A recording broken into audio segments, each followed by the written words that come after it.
Good evening, everyone. We are on Friday at 11/11/22. Love those numbers. It is Friday, November 11th, 4:36. We're going to open the meeting for a budget hearing. We now have a quorum. We're 3 trustees. And so let us get started. Maddie, you want to just call the meeting? Sure. Can we have a motion to enter the meeting for budgets? Can we get a motion in a second, guys? Yes, I was just trying to unmute myself. Second? All right, all those in favor? Aye. Aye. Thank you. Okay. It's like having a gavel. We can get started. My voice is a little deep because I have a little bit of a cold, but otherwise all is good. We're ready to go.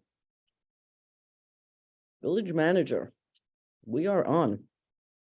Okay, sorry, I was trying to set up that Zoom and I'm struggling with that. It's okay.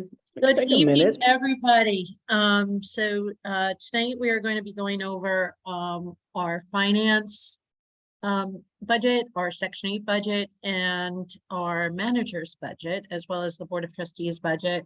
And then we'll have time to dialogue about the budget. We've been through 3 days. This is the 3rd day of budget meetings. So we are wrapping up with all the departments. And with that, I will let Gail start. I believe we're starting with finance. Thank you, Manager DeTore. First up is board and manager for those budgets. So if we have our binders, the board budget is under the narrative section, section 2, page 2. So page 1 has our fantastic stipend for trustees, a couple of individuals health stipend, a small amount for office and supplies expense, and professional dues and meetings. Page 2 brings us over to our fantastic mayor's budget. So that is where the salary line is housed, along with a small amount for printing and postage, office and supplies expense, and again, professional dues and meetings. So that rounds out the board budget. Pretty much the same as last year, right? Yes, that's correct. So next, if there are no questions on that, we can move over to the manager's budget. And that is following page 8 in section 2.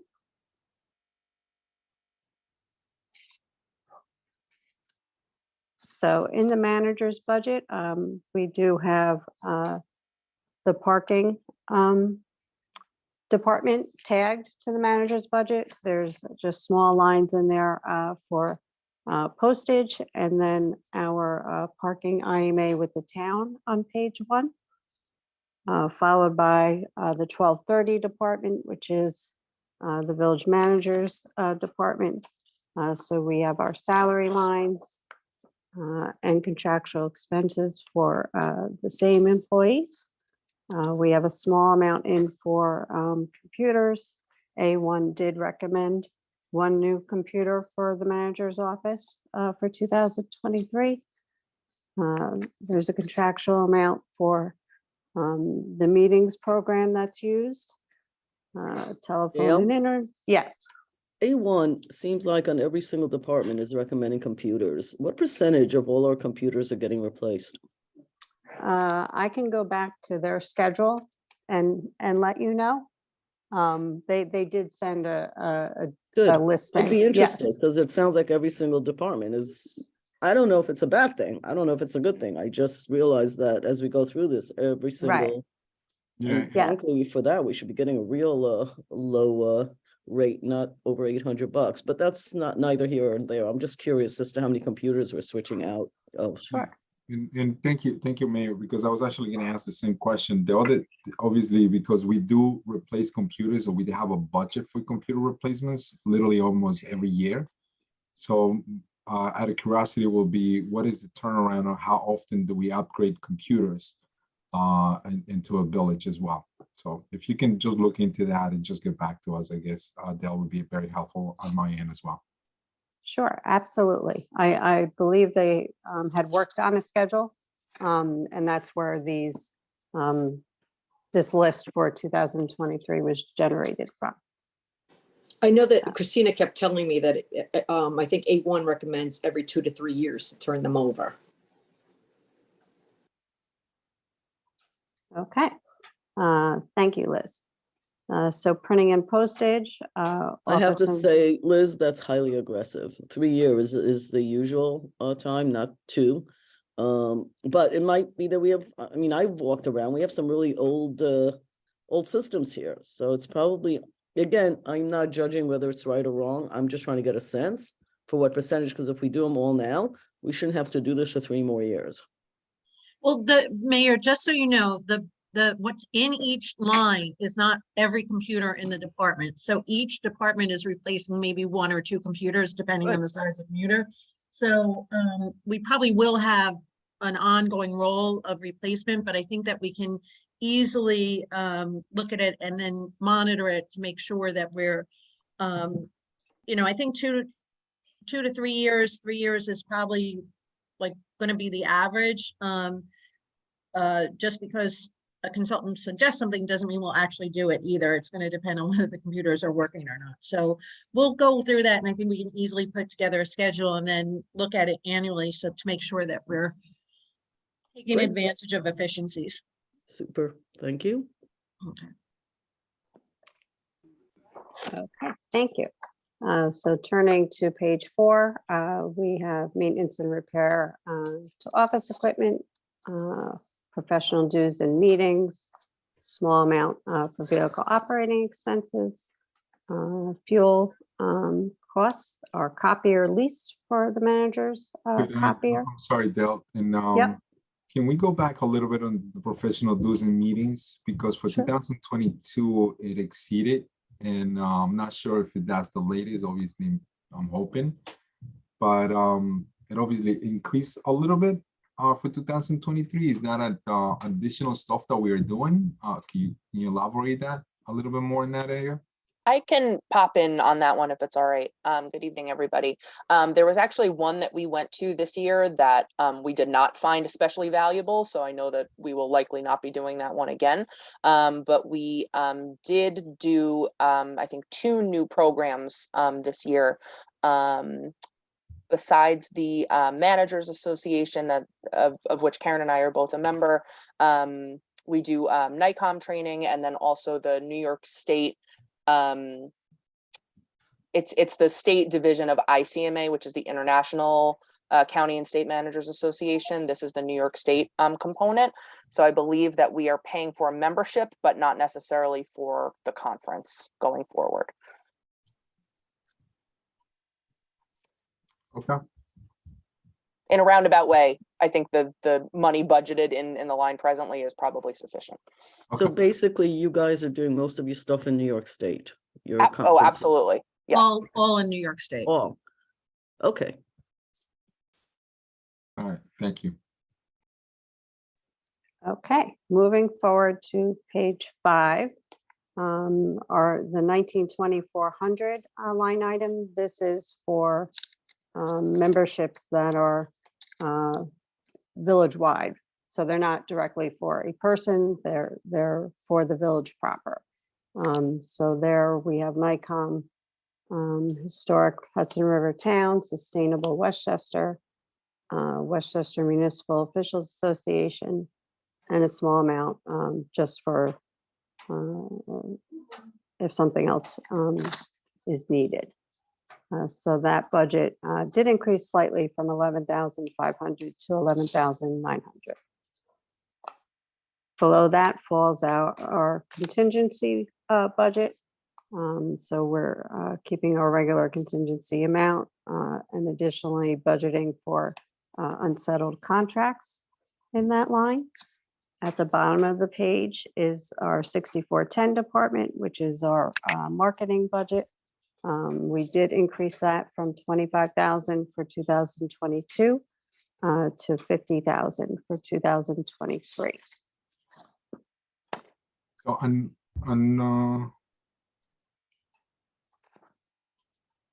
the contractual portions of when you say the marketing, sure, we didn't use that much stuff in 2022 so far. Correct? Am I reading that correctly? Correct. Yep. So the expectations is that we are going to be using, are we planning to use more of the allocated amount, even though like we haven't even used a third of that amount in 2000? Yeah, I actually asked for that amount to be increased. I actually wanted more than 50. We had a big conversation about this. Manny, with the DRI coming in December and a couple of other big things, we need to communicate that, and it can't just be the mayor's message and like some posts on Facebook. That's like us speaking to our own ecosystem, or echo chamber, I guess is the right word. So I think with so many projects rolling out next year and the following, I don't know if we're gonna have to hire someone. Dana White is gracious enough sometimes to write some things for publication, but that's not really her job on the board. And Jamie Hoffman is pretty much, loaded. So I think with so many initiatives, I think we're gonna need it. And then we'll see where it falls. And I think it needs to be done more professionally, maybe some video usage with GoTV, etc. So that was actually not the staff's request, but my requests. Okay, Sorry. no problem. I understood that, and I think that makes sense. I'm not questioning the budget portion. What I was questioning is more like the usage. We haven't used a lot of the money that was allocated for that portion of the marketing, and I think it's essential for us to do that, because communications and establishing all the information to the public and the community, I think is essential. So I'm okay with that at all. I'm just making sure that we're actually using that money that we allocated. That's all. Literally, I'm going to start using sign language for the rest of the meeting. Can I jump in here for a second? Sure. Dale, Yes. could you send me the PDFs on this? Because I'm not finding this. I have nothing to look at right now. Or somebody send me the PDFs, please. I can forward it, Trustee Fritchie. I'll do that now. Sorry I was late. I had to reboot the computer. I don't know what happened here. Brand new computer. Uh-oh, Hmm, that's not good. It's not my computer. I'll just say it that way. Thank you. Okay, thank you, Trustee Fritchie. Manuel, I'll look into if there are any other, large items that, we've done but haven't expended yet to this point, because sometimes invoices lag as well. I'm okay with, if we haven't spent that, we can roll that over to next. I'm okay with that. Yes, that is true too. Yes, yes. But let's utilize all that money allocated on 2023. Correct. Yes. Understood. Thank you. All right. So page 6 leads us over into a small line which we use for our veterans markers, Memorial Day parade, community items such as that.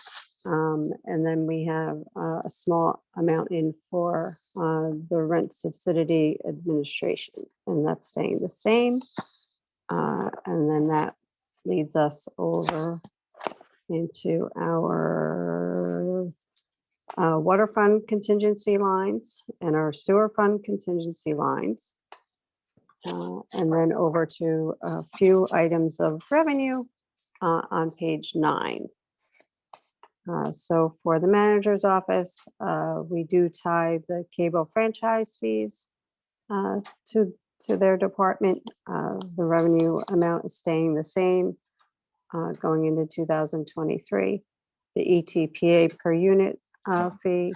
Sorry. Yes, So for 2022, they haven't paid their portion yet. we receive it quarterly. And I actually just received one of the cable providers' third quarter, which is not reflected here. And plus you'll have another fourth quarter. And what happens is because it will come in January or February of next year, we book a receivable back to 2022 so that we're whole at the end of the year. No problem. not- As long as you have as long as you have the third quarter, like you stated, that Yep. receiver is not reflected in here because the amount is a little bit different, sure. So, Right. Yep. So this is basically showing half a year Okay, at cool. this point. Gotcha. Okay, thank you. Sure. No problem. Thank you.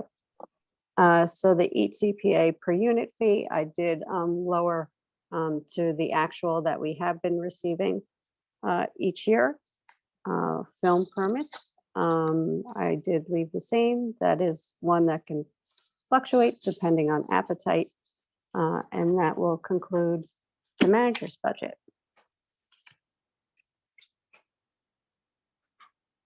Any questions on that?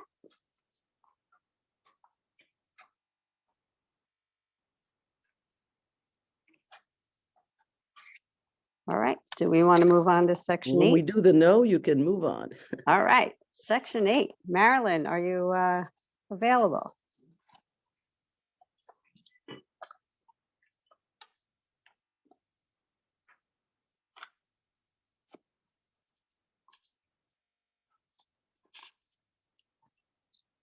Okay. Marilyn? Okay, I'm here. I'm here. Oh, I all got right. it. I got it. Hi, Marilyn, with the camera Hi, too. how are Great, good you? to see you. Thanks, thanks. I don't know, but sorry on Wednesday couldn't make it. Just good evening to everyone. I just want to tell you, we were talking about the computers before, and just to let you know, we still continue to do everything online, certifications via phone, emails, Zoom. Inspections are through the iPad. So this is why the computers have to be updated. Not only computer, also the iPads. We normally do, we have 3 computers and we update every year. 1 computer kind of gets replaced. If you see that budget, it's going to be lower this year, but kind of, you know, that's what happened in many of the departments. Like every year, some computer has to be replaced. One good news I want to tell you, and I just found out this morning about this, is that our payment standards will go up to 120%, which will be much better. Hopefully we could lease up more vouchers, and this will increase our voucher for next year. Oh, that is So- good news. When was the last time Yes. that happened?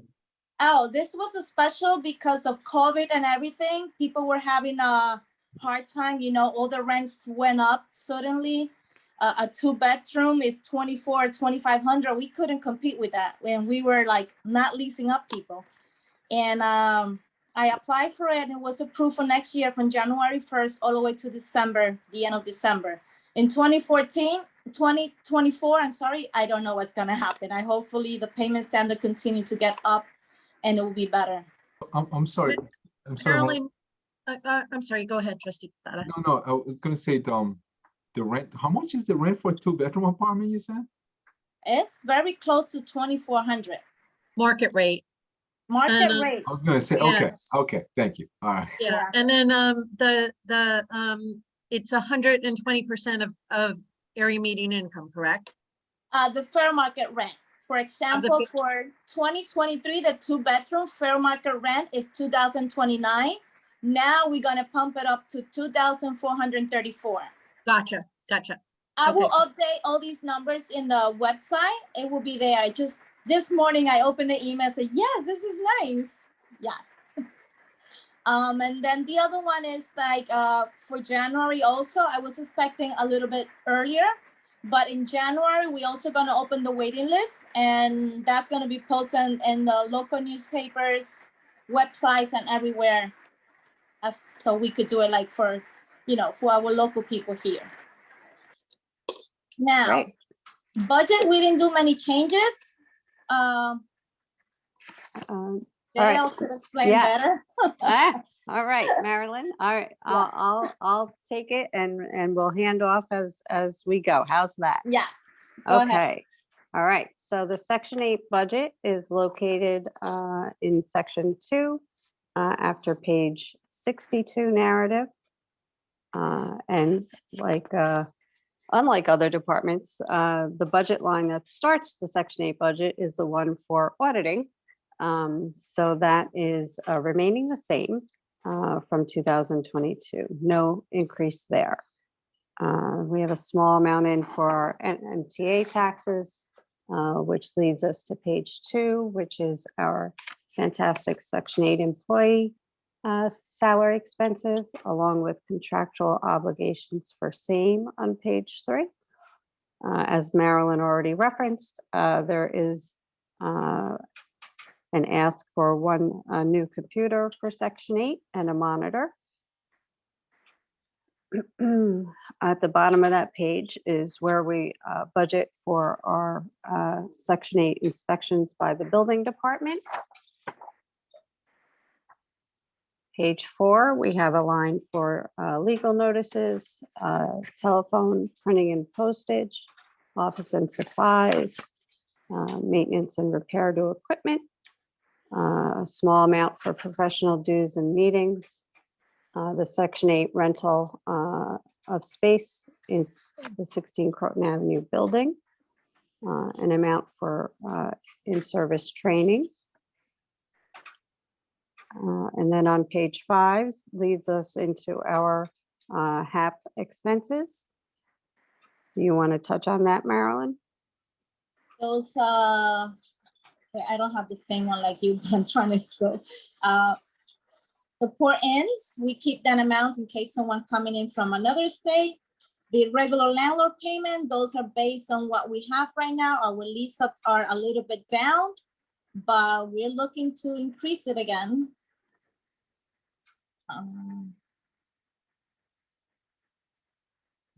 And that we just use an average of the year for the revenue side and the expense side. Yes. To make sure that they match up and wash each other out.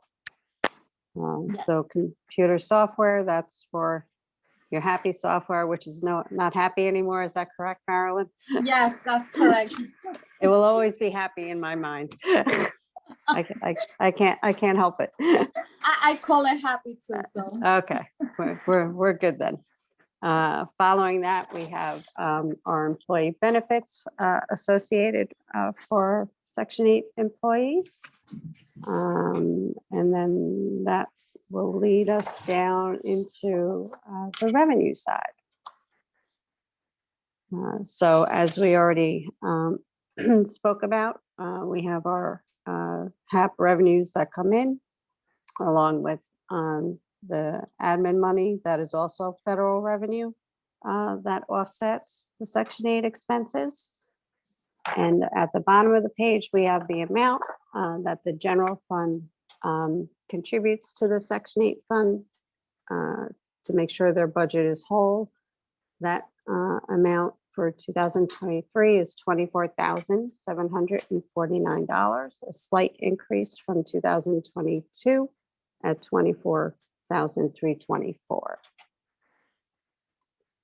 Sorry, Dale, before you go, and maybe Marilyn can also help out. So on the voucher size, when it actually went down 6.69%.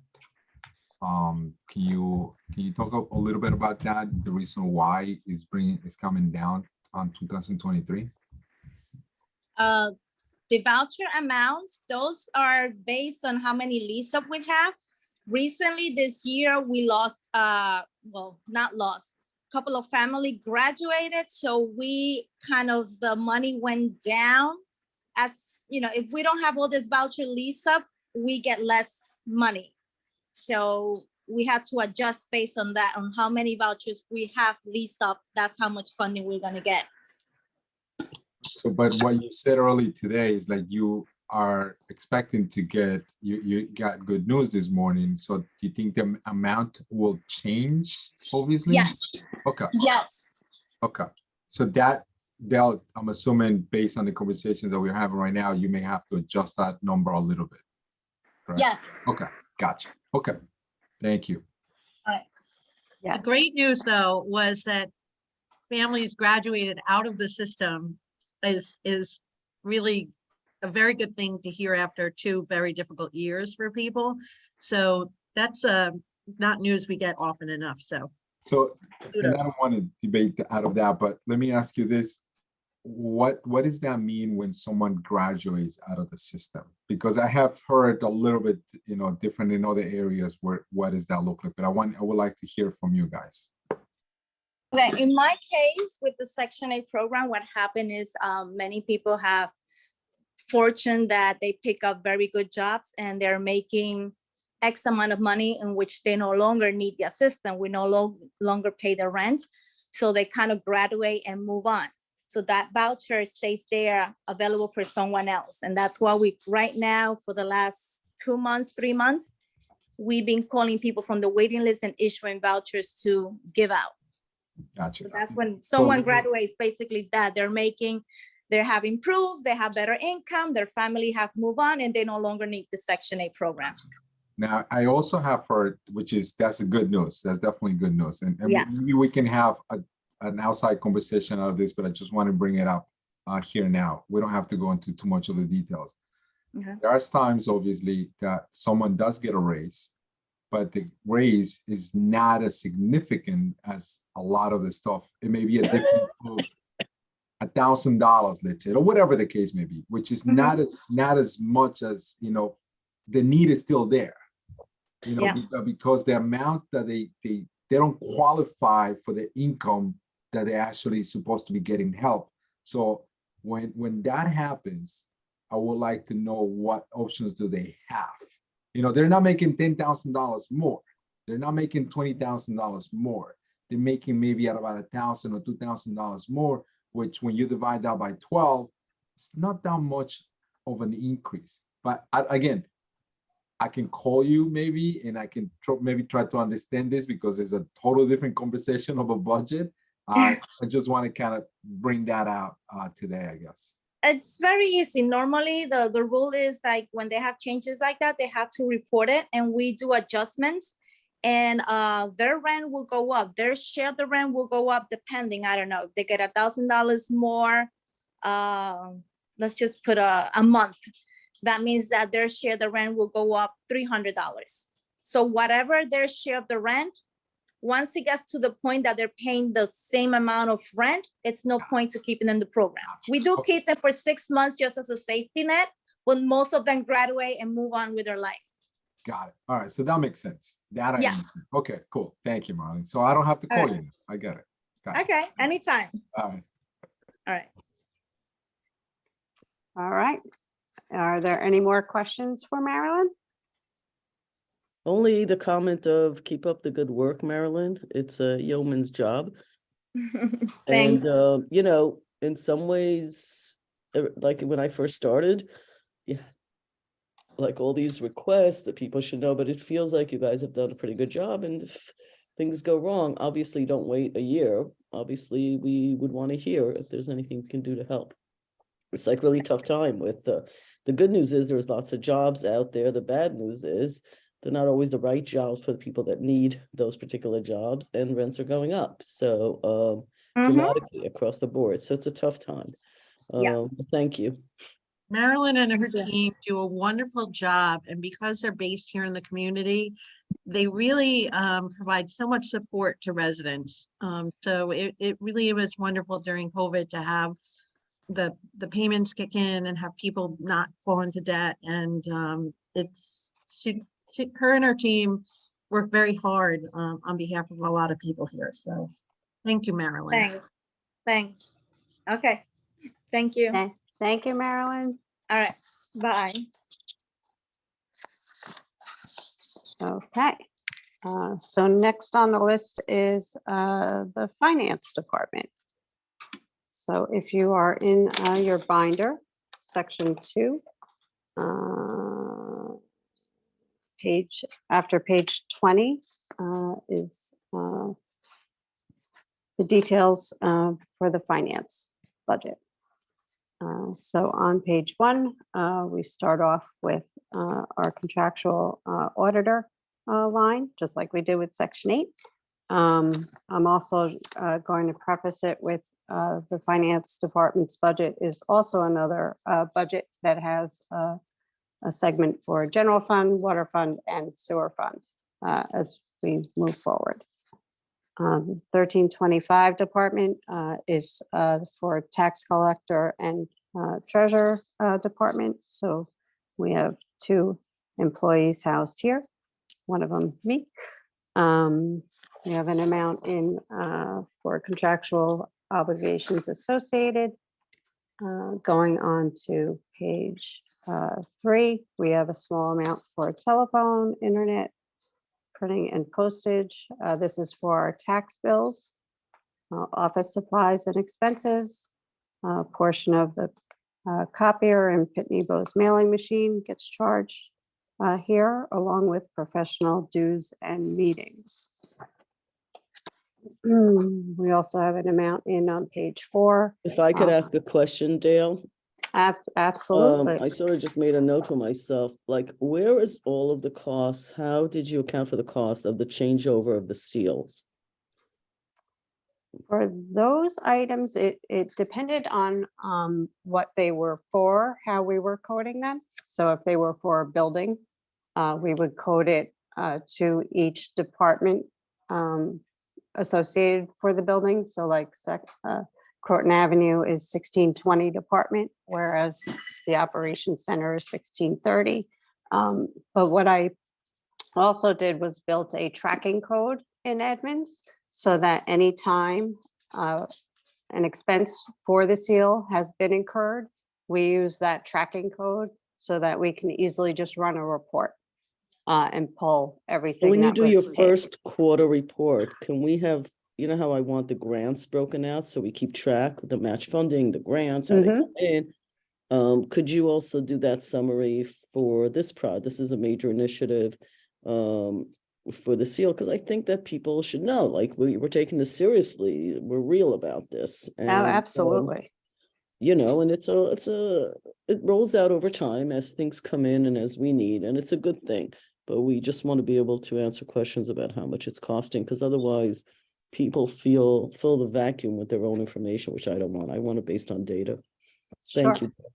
Yes, I ran it the other day just to give it a little test. Right. So it's working. So As always, um, you're one step ahead of me. Thank you. I try. I definitely try.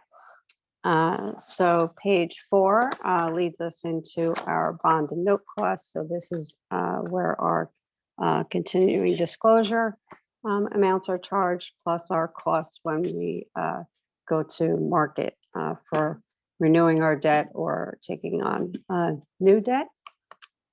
Consulting services. So this is for our GASB requirements that are needed every year. A small amount for office and supplies expense for the actual budget process. So that leads us to page 5. So this is the rest of my super team O finance staff is housed in 1680. And the contractual obligations for the employees follow. 1 computer is recommended for the finance office.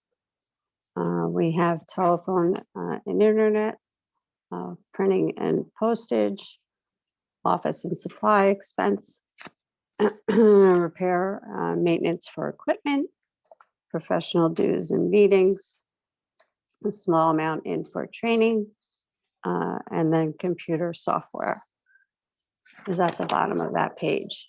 I am hoping to phase out our KVS other than paying maintenance next year for the tax system. That will actually be a full charge it back to the town because the village has already moved over to Edmonds for taxes. But the town has not been able to yet. So that charge will be charged back to the town directly for that maintenance.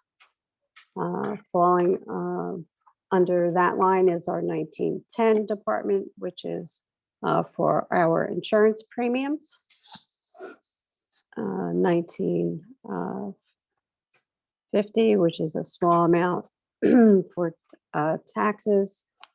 1980, which is our MTA taxes.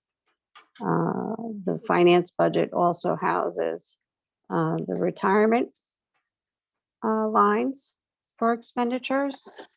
So those follow through on to page 10. Can Social you just Security. explain the retirement line, please? I mean, I know what it is, but I Sure. just wanted to explain. People hear retirement, just specifically, what do you mean by that? Being a local government employee, we are members of the New York State retirement system, depending on if you are a regular civilian employee or in the New York State Employees Retirement System.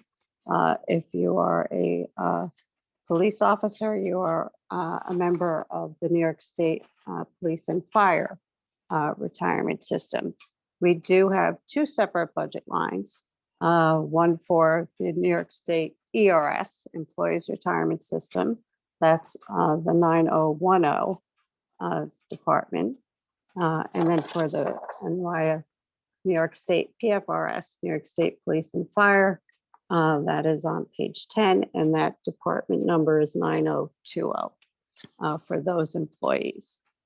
So every year we'll receive from the state a projection of rates for the coming year that we then use a blended rate because the state's fiscal year runs from April of the current year through March of the coming year.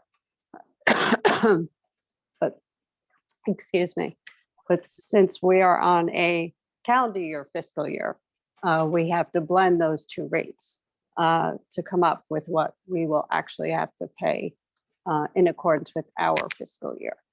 So during this budget process, I will take each of those rates along with a combination of factors of different tiers, all the salary lines that have been currently budgeted for in this process, and I will bring them over and apply a certain percentage across the different retirement systems, and that develops the number for the budget. Great. Thank you. I also want to make it clear, just when people follow this, for those that do, that this is not unusual. Different municipalities have different calendar and fiscal years, so we're one of the rest of them. And so these adjustments are very typical. They're not just unique to us. Okay, thank you for the explanation, Dale. Absolutely. So we also house the FICA and Medicare expenditure lines. And then we also have our debt payment expenditure lines. So they are on page 11. They start with our short-term debt, which would be a bond anticipation note. That's a 9730 department line. A bond anticipation note is good for 1 year. At the end of that year, you either pay it off fully, pay off a portion that's attributable to its useful life and renew it, or you roll the balance over into a long-term bond. So this is where our short-term debt is housed until the point that we roll it over into a long-term bond or pay it off. Now, can you talk a little bit more on the debt service, the interest? Obviously, the past few years has been very steady, I want to call it, but now this year is $140,000, more or less. That's, yes, and that is a direct result of the increased interest rate that have been coming along with the federal uptick. So as you can see, last year we only had to budget $6,812 for interest on our short-term debt, and this year it's $148,383. And we went to market 2 federal increases ago, so this is representative of what was happening back in August in the interest market. So where we had a point 0.1812, I believe it was, of a percent for 2022. We're now at a 2.912 in interest. Yes.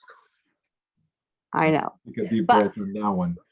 But I was also able to increase our interest earnings because along the way, we're seeing it obviously on this side of the equation. We will also see an increase in our revenues on how our money is invested. So when we get to the revenue side, we'll see a little bit coming back, let's say. No, For, but for, when you for see a that- big number, when you don't see a percentage amount, like the Uh-huh. you have like 6%, 1%, 2%, you only see star. yeah, It it's kinda not, brings it up, it's not good when you're looking at the expenses. yeah. No, no, Is that believe something- me, I know. Is Yeah. that something that we are looking to see in the coming years as well? Is that something that you're thinking that's going to be? I'm hoping it's not. I'm gonna knock on wood. It's not become a trend, but is that something that you perceive that we should be budgeted going forward? Obviously, Karen is saying yes. It's going to be here for a bit. Yes. How much much? higher, Yeah. how much, of this will happen, that I am not sure yet. At this point, we, as the village, are set till we have to go to market next, which is normally in September of each year is when we go to the bond We market. have to wait almost a year to actually see where we land in a way. I ask our fiscal advisors all the time for projections because I'm just nosy and and want to see, even though we're not in the market at that point, I still like to get a feel for what others have been experiencing. So I will ask them every 2 or 3 months and say, hey, Joe, how's it looking out there? Yeah. Because a lot, there are other things that come into play, our credit rating and our debt load, and, there are other factors that come in, when we go to market, but obviously, the federal rate in itself plays a large role. So. Yeah. Okay. All right. Maybe we'll talk about this internally because I need to understand where we're heading. But thank you, Dale. Sure. So we do have 2 installment loans, which the LED lighting, which we had spoken of, I think a couple days ago, and that one will be paid off in 2024.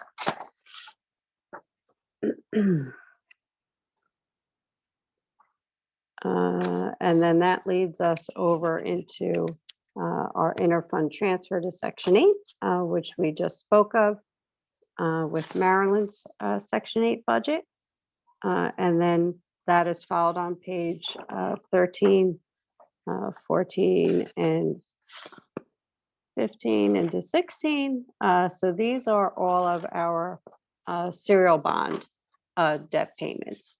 So these are in accordance with each borrow that we have done and what our already set amortization schedule is for each of these bonds.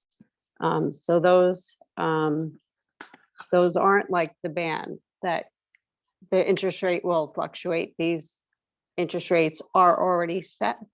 As I don't know if you remember last year when I came to the board and requested that we refinance 3 years of our serial bond payments in order to save money when the market was a little bit better. And the board so graciously accepted, and we did see a large savings by then getting a lower interest rate. How much was the on- savings? It's about 550,000 in savings. Very impressive. So Smart move. that was great. But unfortunately, that probably won't happen for quite Okay. a few years. but at least we were able to take advantage of it. Sure. You know, at the time. So those pages are followed, as I said, water and sewer funds each have an element as well in all of these budget lines.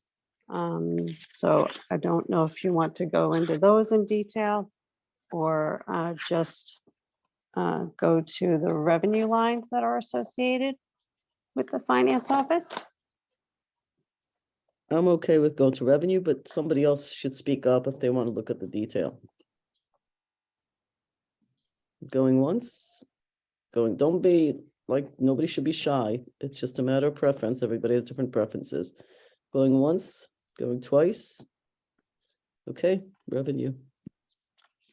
Okay, so the revenue lines start on page 36. And so I do have the tax revenue line is tagged to the finance department. So you can see that is the tax warrant amount that is in our tentative budget. That's followed by interest and penalties on taxes. So those are payments after the due date. Below that is our pilot revenue, and that's where you can see the Harbor Square pilot significantly changed from 2022 to 2023. But really, in essence, it really just changed the revenue from being recorded in the pilot for Harbor Square up into the revenue being recorded in the real property taxes. And I'm glad you said that, Del, because obviously looking at it in the negative portion of that one, it's a little bit like what is going on here, but it's not the Right. line is actually on the line that belongs for now on until forever. That is 100% correct. Yes. Thank you. And so there's 2 more years of the commercial portion, and then that line will go away. So followed below that on page 37 is our sales tax revenue line. I did increase that to the 5,700,000. Last year, we had originally budgeted 5.1 million for sales tax. The board had approved a slight budget adjustment so that we could cover our increased fuel and heating costs. So that was created a new budget number of 5,251,700. We did just receive the third quarter amount for sales tax, and it actually came in $300,000 over the prior year's same quarter for sales tax. So at this point, I am projecting sales tax revenues to be about 7 million. So we should still be okay. 7 million to the 2022, correct? Correct, Okay, gotcha. correct. So I think, you know, we're still being fiscally conservative, you know, at the 5.7. Because you don't know where the economy's going, you know, and it certainly could and probably will take some sort of dip. So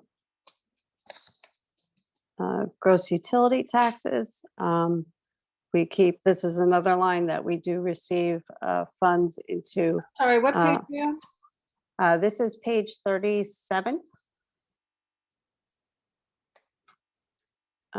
Gross utility taxes, we do record receivables back as we're into the following year. Charges for tax advertising, these are when we do the title searches for properties that we're sending out the notice of foreclosure on. Our hardship parking revenue line, I did increase slightly, and that is one of the fee changes I'd like to propose to the board. So when we get to our fee schedule, we can talk about that a little more. This is our data processing. This is the IMA with the town. And then interest earnings. I increased the 2022 budget from 60,000 to 100,000. Sorry, for 2023. Okay, but can you explain that a little bit on that one? Because the request was $60,000, showing and the recommended is $100,000. Can you explain that a little bit better for me, at least, please? The requested amount was what was brought over from 2022's budget. So when I took a good look at it and saw where we were currently, because these interest rates have really just started to pick up now, you know, basically in the end of August into September, we've really started to see our earnings level go up. And you can see that in the actuals at that point when I ran this on November 1st, which was probably, well, Liz can correct me on this one, but probably through September's interest earnings, maybe a bit of October. We were already at 95,000 in interest earnings. And we had opened a new account also very recently over with New York Class, which is performing fantastically and keeps up with the changes in the interest rate. Unlike some of our other more traditional banks where it takes them about 3 months to go back and revisit and do a rate increase or change or something of that nature. Thank you. That helps. Sure. Thank you. Great. On page 38, we have rental of property. And then rental of property with the town. So these are the IMAs also with the town. We have a small amount for forfeiture of deposits. And that's usually when contractors submit a deposit for bids. If they do not return the bids, then they do not receive their deposit back. So we show that in this revenue line. So, and they'll help me on that one, on the rental portion, because there are other properties sometimes that we rent. We have rent to the MTA, for example, like the for staging. Is that reflected on any of this stuff, or where is that reflect? That would be in the first line, the 2410 line. We send out monthly invoices. So we'll have the cell tower leases. That's where the revenues are recognized. Got it. Okay.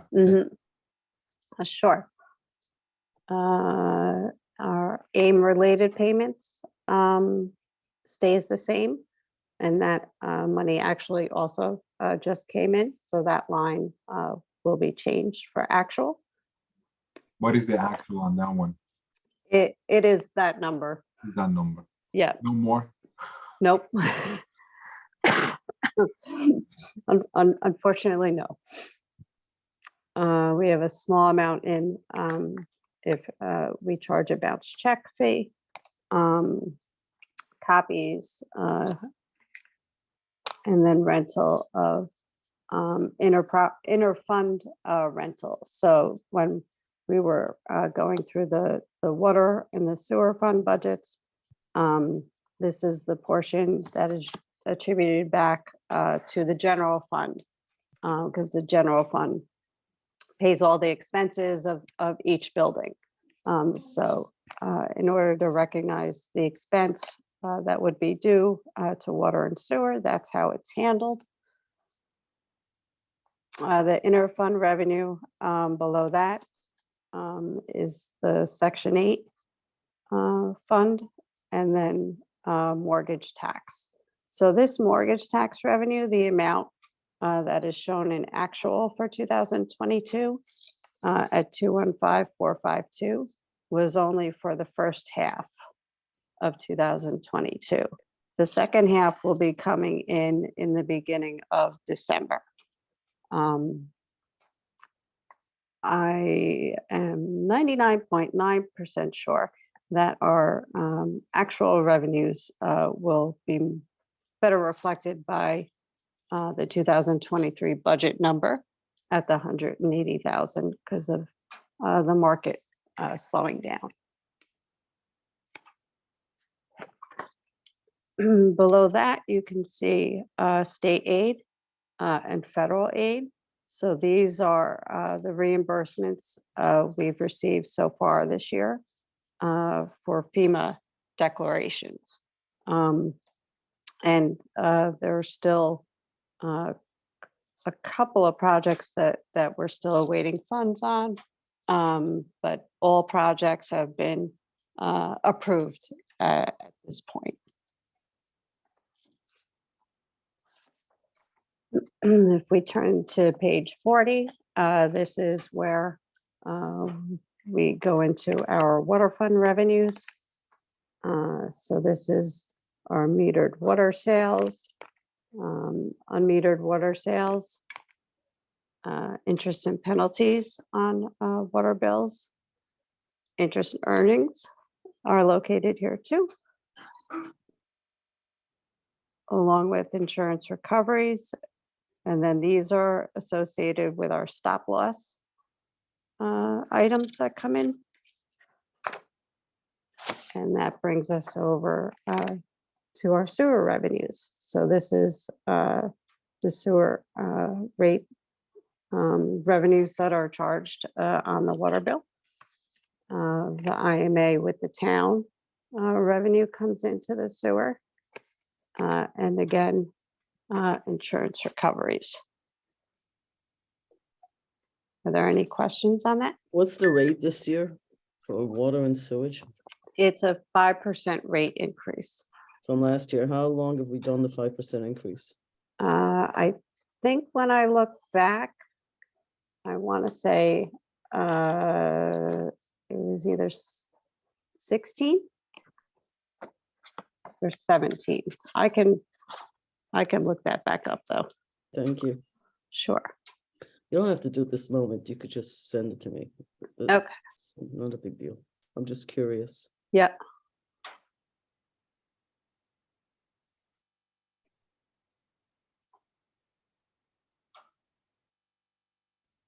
Okay. Any other questions?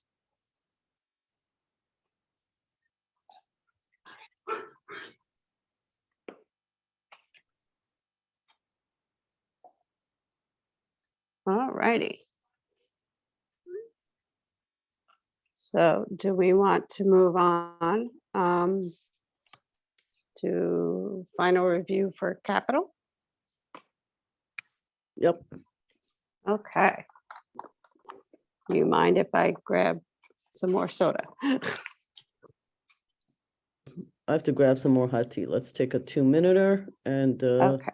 I think a lot of us, in case anybody came in late, a lot of us are not actually feeling all that great, but we didn't want to cancel the meeting. Fortunately, we already planned to be on Zoom. So that works out well. But if you're looking at some of us, we're not at our 100%, but nevertheless, except for Bob Fritchie, who apparently feels great. So just letting people know. I was just commenting to somebody that I look like a red tomato on this screen, but it's okay. By the way, I think Dell just dropped off the call. Oh, no, there she is. She'll get, no, she said she'll be right back on. I hit the wrong button. I'm sorry on this thing. No problem. Okay, see you in a few.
Rika. So I took care of that, that other thing. Oh, okay, just- Bob. Thank you just- very much. just- Much appreciate it. Just made a couple phone calls Great. and then, Thank you. and then there's, well, to boot, there wasn't an executive session, but now there is. So it's like, well, I don't want to miss that. So. I'm not sure there will be. We had to create something in case we have to go into it. I'm not sure that we will. It's created so that we just have it for us in case. we have to go Oh, into it. so we don't even know if there's anything to We talk. don't know if we need it or not. If we need it, then it's there for us. Oh, Okay. okay. Well, anyways, No, I'm- thank you, Bob. Appreciate it. yeah.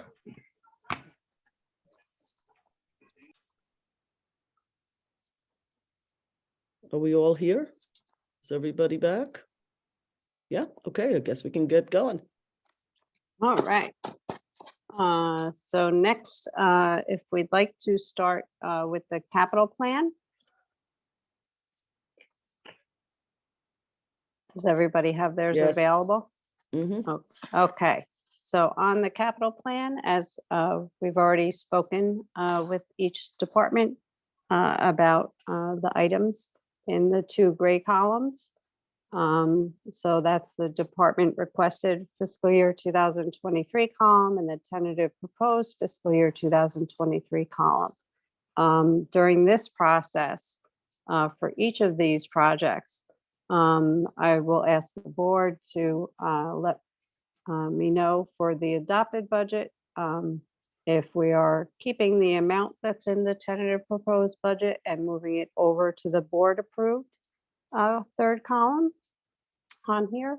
If the board is not ready to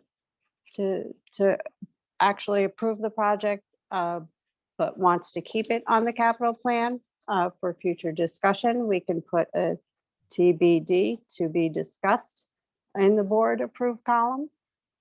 Or if the board would like to move it out, say, to the 2024 year for any of these projects, we can do that as well.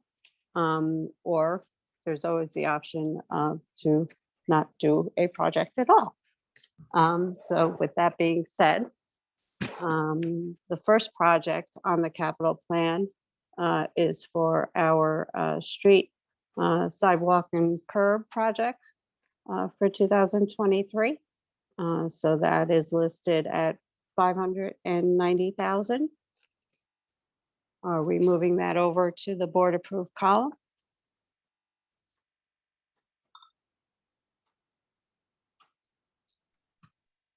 I'll say yes. I'm sorry, was that a question? Yes, this is asking if, Yes. if we're Okay, moving it yes. over or not. Sorry, couldn't hear you. I'm a I yes. take, I take thumbs.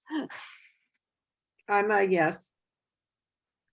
Okay, the next project was for the downtown corridor, the five corners, the cameras.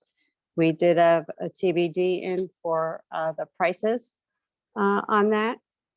So do we want to move it to the board approved column as a TBD? So It- these are cameras for what? These are the street, the street lights cameras, the yellows and all the stuff that it, I believe Rika, you were talking about, Well, I was Red thinking cameras. it was gonna be part of the five-way intersection. we just don't know the amount, correct? So the five-way intersection, I think the red light cameras are included. We put that in because Mayor, you and I had discussion and then Right. we were also maybe talking about surveillance type cameras, which would be completely separate from the intersection cameras. So, you know, we can leave that TBD if that's something the board wants to explore. There may be some challenges with that based on the size of the community or legislation that would be required if we wanted to go that far. I mean, or we can always, Okay we on can- this, yeah, or we can always add that afterwards. I mean, Right, what right. we have. So I mean, at this point, I would just, because we really haven't have a discussion Right. as a board. I'd rather just leave it the way it is and just kind of just don't do anything right now. So, Okay. That's so my How's everybody else suggestion, feeling? not my Oh, I'm suggestion. sorry, Bob, were you speaking? yeah, just to be clear, the cameras that are coming that are integrated into the new traffic signals are sensor cameras, right? I don't think they're a recording camera. They're designed for the flow of traffic. All right. The other cameras were the red light cameras that the chief was talking about. That I think is a separate thing. Or did I miss? a Correct, conversation? correct. Is Yes, that Bob, what this that is is? correct. Is this the red light catching camera, Dale? Yes. So Okay. what does this camera do? It catches people running red lights? Yes. No. White Plains has this, so I think Mamaroneck does too. I think I at this only know point, because I've been caught on them. yeah, I think I would like to table this conversation for us to discuss this in more Okay. detail and get more stuff, but that's just me. But So the you T- want to but table the this? TV Well, we can move it over as TBD though. No, Right. because we don't know, we could, not? we haven't had that conversation. But again, that's my opinion. No, I understand. TBD is the same thing as waiting to have a discussion. You know, we have an answer, we'll un-TBD it. You know, I don't know, you know. I still think we should have something on that side. So I'm confused. These are about speeding or about flow of traffic? Because No, we're The saying sensor cameras are for the flow of traffic. right, The red light camera, and if I misspoke, I meant the sensor cameras before, I apologize. right. The red light And cameras and that's what are we're if talking you about. run a red light, so that was my mistake, but Right. the So sensor in- cameras are there, if we want to have red light cameras. So let me go back a little Those bit. are revenue generating cameras, because I assume if you snap somebody running a red light, you get their license plate yeah, and then they get a ticket. you get a You ticket get a in the ticket, they mail. don't get points because you don't know who's driving the car. So the car gets a ticket. Yeah, the car gets it. And the the owner, car, like, so, Registered because you owner. don't know exactly who's driving the car because you're not being stopped by cops. So There's you an pay a express fine, need but for you this? don't get any points. And the police department feels there's an express need for this camera? Well, he seemed like down at that intersection, he would love nothing more than have them there. Correct. Yeah, I he said heard he differently. supports it. That's not what I heard. Oh, it's What not I- what you heard? What did you hear? No. What I heard the chief said was that in general, he's in favor of red light cameras, and that most of the hotspots where they would be most useful are state roads. So you would need to overcome the barriers there. For the five-way intersection and downtown Main Street, that's a place where you generally don't have a lot of people zooming by, other than early mornings, late nights where there's not a lot of traffic and people are kind of doing that. But that doesn't happen as often as This the is places not where for we see speed. people. This is not for Right. speed. Well, you're using the term zooming by, you're either making an illegal right on red, or you're going through a red light. Yeah, but if you speed to pass that yellow line to get to the point and you get caught in a red light, that's sort of the same, but I get what you're saying. Again, so can we table this conversation for a work session instead of That's fine. having this part? Yeah, I agree. I'd like to discuss this more. Okay, that's not actually how I heard the chief. He's actually in favor of this stuff, but it doesn't matter. We can table it. It doesn't make a difference. Okay. Great. Okay, next. The next item is the bicycle racks, assorted village areas. So I'm in favor of those. We've gotten a lot of different community members who have stated that they would like it. How we get, how many and where, that's obviously going to have to be discussed, but I've gotten feedback from people that would be really helpful. If we ever get the e-bike thing, that may be included, but that might be 3 years from now, and we don't know what's actually included. Tarrytown has some nice examples of artsy looking ones, so that's what we talked about, but I'm in favor of this. So I'm in favor of tabling it to a work session because there was discussion of maybe donations of bike racks. So I don't think we're completely clear of what we're doing here unless I'm misunderstood something. Who's donating bike racks? I don't know, to put the option out there of possibly donating bike racks. Yeah, Okay, and, but I actually would rather the village do it, and anybody wants to donate, that would be extra, so. I I'd think rather it's the okay. village decide what they look like and what, Yeah. where, I mean, I don't know, I didn't say anything about can we them picking table out, again? So can we picking it table this out. conversation for a future work session? yep. Okay. Great. I'm in favor of the moving it. Yeah, I don't know why we need to table this. These are bike racks. We've been talking. EAC likes them. People who live We in the haven't been community talking, want them. sorry, Mayor, but we Why are haven't we been talking tabling about this? bike racks at all. We're talking about bikes in the village. E-bikes. You know, to me, Yeah. bike racks, it depends on where they're located, how they're Right. located. But we haven't had that conversation. So I would like to, again, this is just me. I would like to table this. Okay, I don't want to table this because I think there's been enough. I mean, you know, we'll do a majority thing. I think that these bike racks are necessary now. I think we can get more. I have no intention of like sitting there and drawing out where each bike rack goes. That staff can make recommendations for the whole thing and we'll go, yeah, we like it. No, we don't. They'll show us some as samples like we do everything else. If people want bike racks in front of their shop, they'll come to the board and say, hey, or to the village manager and say, I'd like one in front of my place, or don't forget to put one here, and they'll put a thing together. But if we don't put this into the budget, we're just gonna have a whole bunch of conversations at work sessions. This one, to me, doesn't merit such a huge discussion. And we have the money. These are not expensive pieces. Didn't you just get $5,000 grant, Maddie, for bike racks? Right, so we're sort of ready to go on this. Anyway, my singular vote is that we do this. I Not to agree. table yet one more thing that is going to take up yet one more work session. So I have 2 votes. Is there a third vote?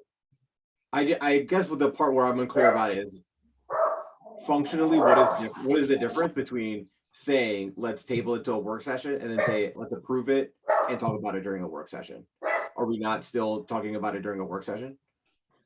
If you put this in the budget, it's in the budget. If you're tabling it, it may or may not make it into the budget. So That's what's the the way I difference read between it. Am putting I it in the wrong, budget Dale? as TBD and tabling it? Dale, what's the difference between TBD and tabling? To me, tabling would mean I wouldn't include it on the capital plan. Right, TBD means it would stay on. But right now, we don't even know what the cost is.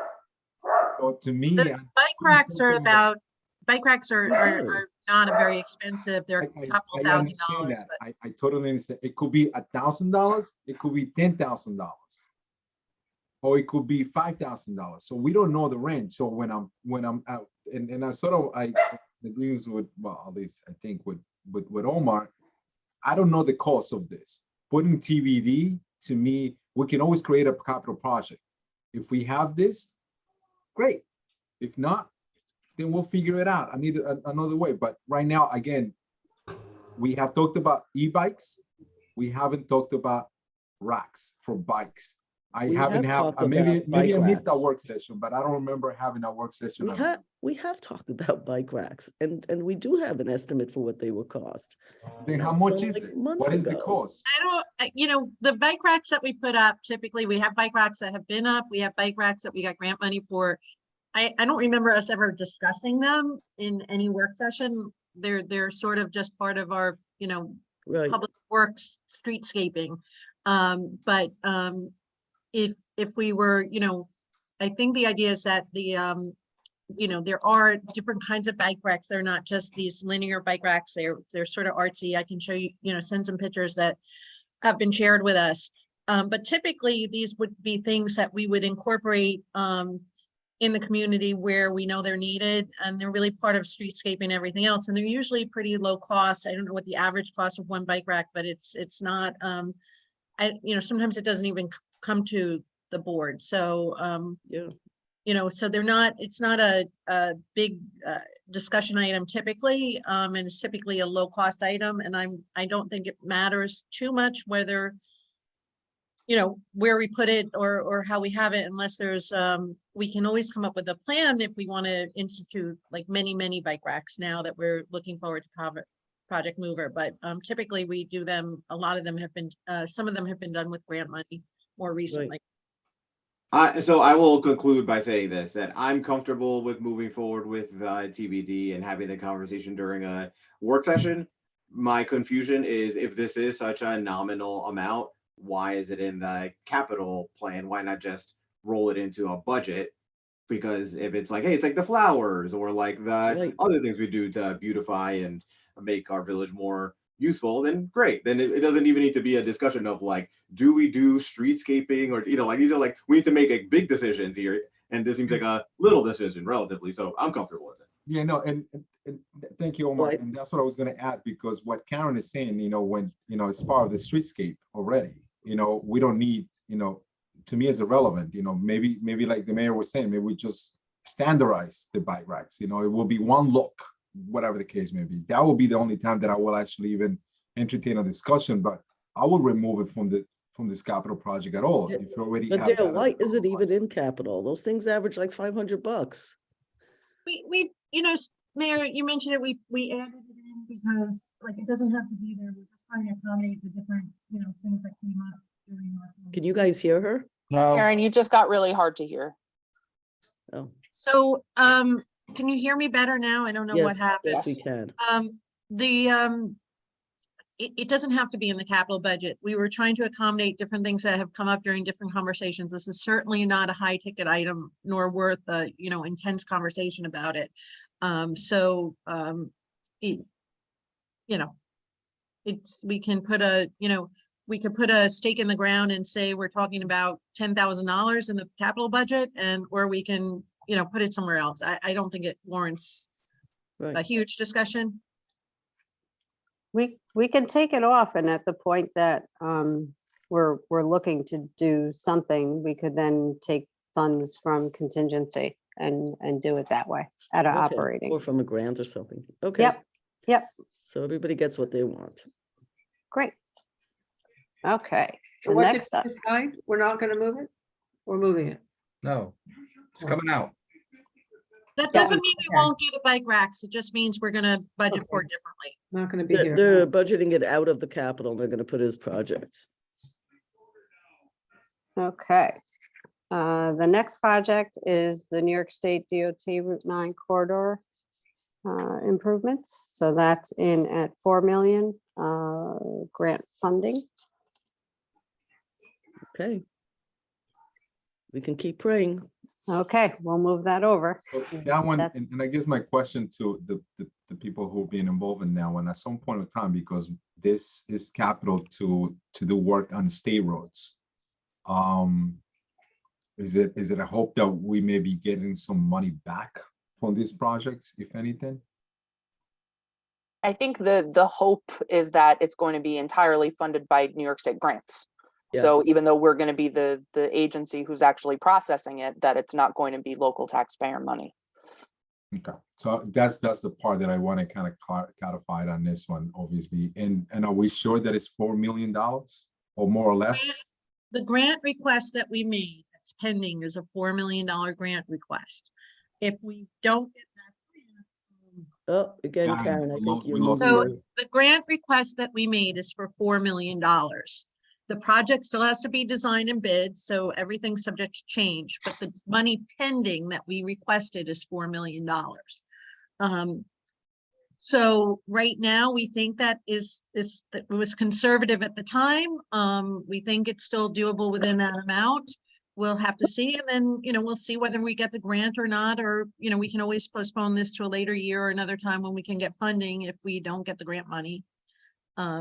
Similar to other capital projects that we have then not ended up doing, so.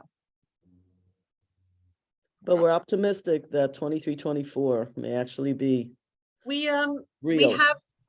I'll be meeting with we have some indications that it's in the budget. I think with the changes at the congressional level, I just want to make sure that we're connecting. So we're going to be reconnecting with Senator Schumer's office in the coming weeks, and hopefully we'll be able to make sure we believe this money has been allocated somewhere, but it's in the transportation bill, and it's not abundantly clear whether it's going to be funneled through the state or come directly through the feds.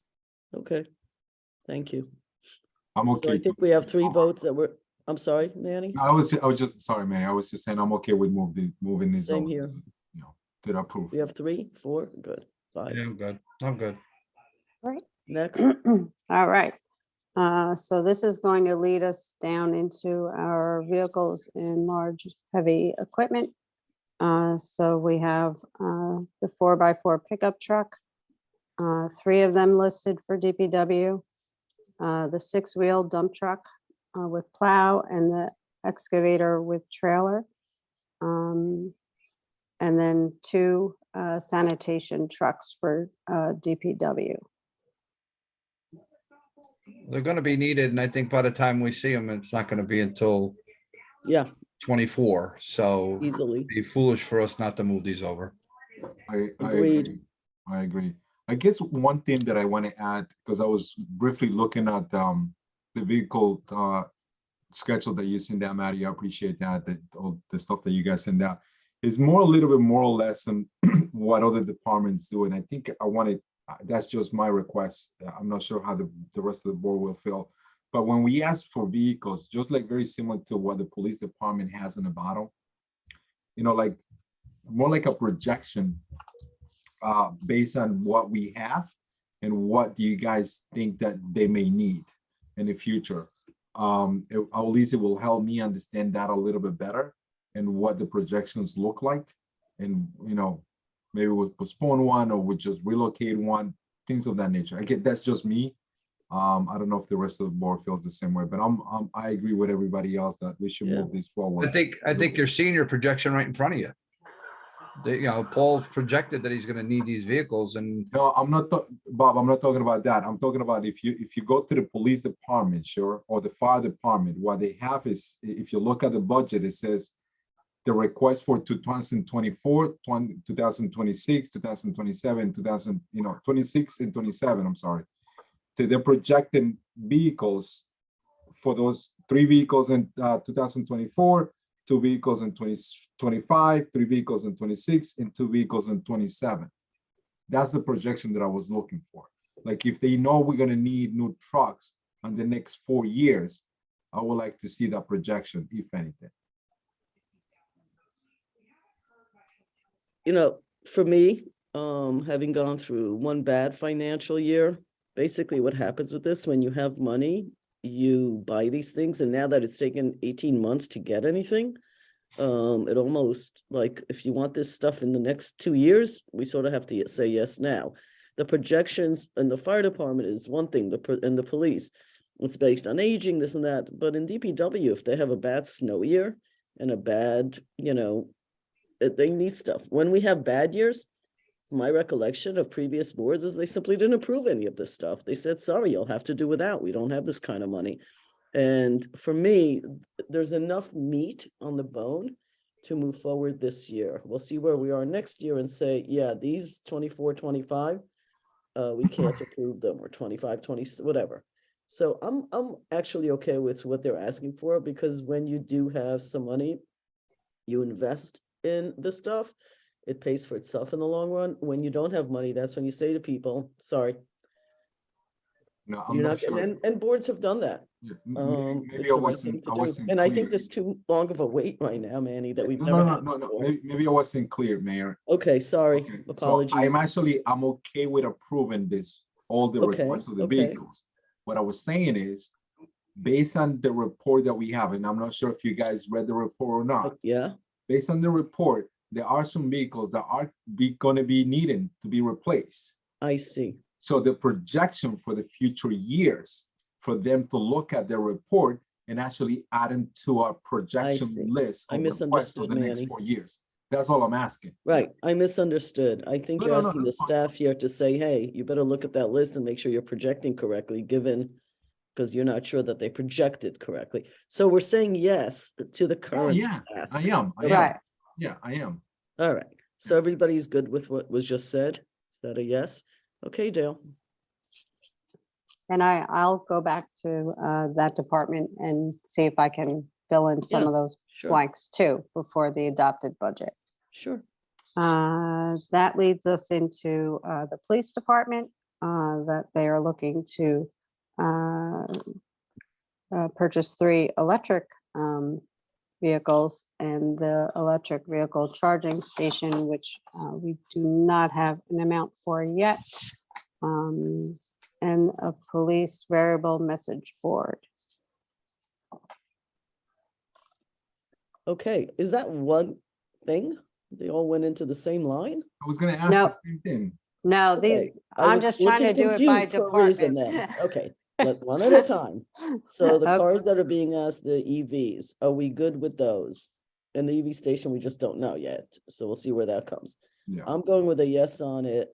Manny, is that a yes? yes. Bob, is that a yes? Yeah, Dana, I think shook her head yes. So Dana, was that a yes? And Omar said yes. So can I ask a question on this one, more like piggybacking what Chief was talking about, the charging stations? Karen or anybody, how much do we pay for the charging stations on the building department right now? Up to date, I guess. So whenever even we did some modifications as well to them not too long ago. We use grant money for a lot of it, and I don't remember exactly, you know, a lot of the grant charging stations that we've gotten have been grant funded. Gotcha. So I think it's something we should explore. Maddie, do we have like costs? I know we probably paid for some of it. Sure, sorry, I'm having a coughing fit. Sorry, Maddie. It's okay, dropping like flies here. The one that we just installed was about $8,000 because it is fleet specific, meaning it's That's not right. open to the public. We actually can't get grant funding for that through our normal streams, although we can get make ready grants from Con Edison to do the actual site work. So anticipating that the police department is probably going to need 2 sets of 2 for the foreseeable future. And because they will be fleet specific, we're looking at about $16,000 plus whatever electric work will be needed to make ready the site, some of which will be able to be recaptured by the Con Edison grant. So this is what I'm proposing, because we are looking into this portion. I would like to add something in here and move those electric charging stations into our approved part of our budget. And I would like to put a figure number. That's my request, because we are getting electrical vehicles. I think we should put an amount portion in here at least to have something when before the vehicles get here. I think that either $25,000 or $30,000 would be a safe number. Because again, that's probably about $16,000 worth of hardware, and then whatever, you know, laying conduit and excavation and all that kind of stuff. I have no idea what the power that's going to be needed based on what the buildings can supply. So I think either $25,000 or $30,000 would be my best guess based on what we just Maddie, finished. could you call White Plains, their parking garages by the government, underneath the government building? Has charging stations. They don't need concrete work and all that. They're put on the wall, and they've figured out a way to put 2, I guess 4 of them, and how to use them. Could you just call them to see? Sure. No, I'm sorry. I not said saying don't budget conduit this, work. 'cause if it doesn't come to it, it's fine. But you have to rethink, and the police need to rethink where the charging station goes, and not say, hey, this is where I want to put my electric cars. I got to have this, that, and the other thing. They've got a wall Yeah. there. That's where it should go. The biggest issue is the ampage that's available. So that dictates more than the position of them. So that'll dictate if there's more electrical work that needs to be done to support it, whether it's right at the building or wherever they decide to put Right. it. So why I it's would not suggest necessarily calling- excavating to put it farther away. It's just making sure that the building, that's the problem that we had at the op center. Hopefully the police department's a newer building, so we won't have the same issue. Again, White Plains has a lot of these things, and they're not the most advanced parking lots and not the most advanced anything. So if somebody could just call them and see what they did, it would just be helpful. My car was filled up in like no time flat. It was pretty amazing. So just to get some info. Anyway, so we're putting 30 grand. As a placeholder, I think Yes. will be something. Okay. Everybody okay with that? Okay. Okay. And then the police variable message board, that's in for 25,000. I'm gonna presume that they researched this I don't know, it seems like a low number, but if that's what he wants, that's what he gets, I guess. I'm all right with it. Seems to be doing an awful lot of functions for 25 grand. We got one that stands still and it's budgeted at 70. Just food for thought.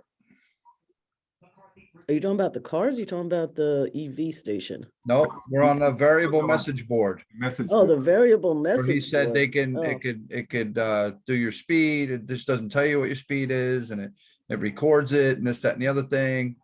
And, Yeah. you But know, those variable message boards, from my understanding, they're like commodities. They've got so many of them floating around that I'm sure the cost, and they're not the same clarity as the other ones. You know, they're totally different technologies. So, I mean, I think they said they looked it up and that's what they cost. I'm sure they did some research. I'm fine with it.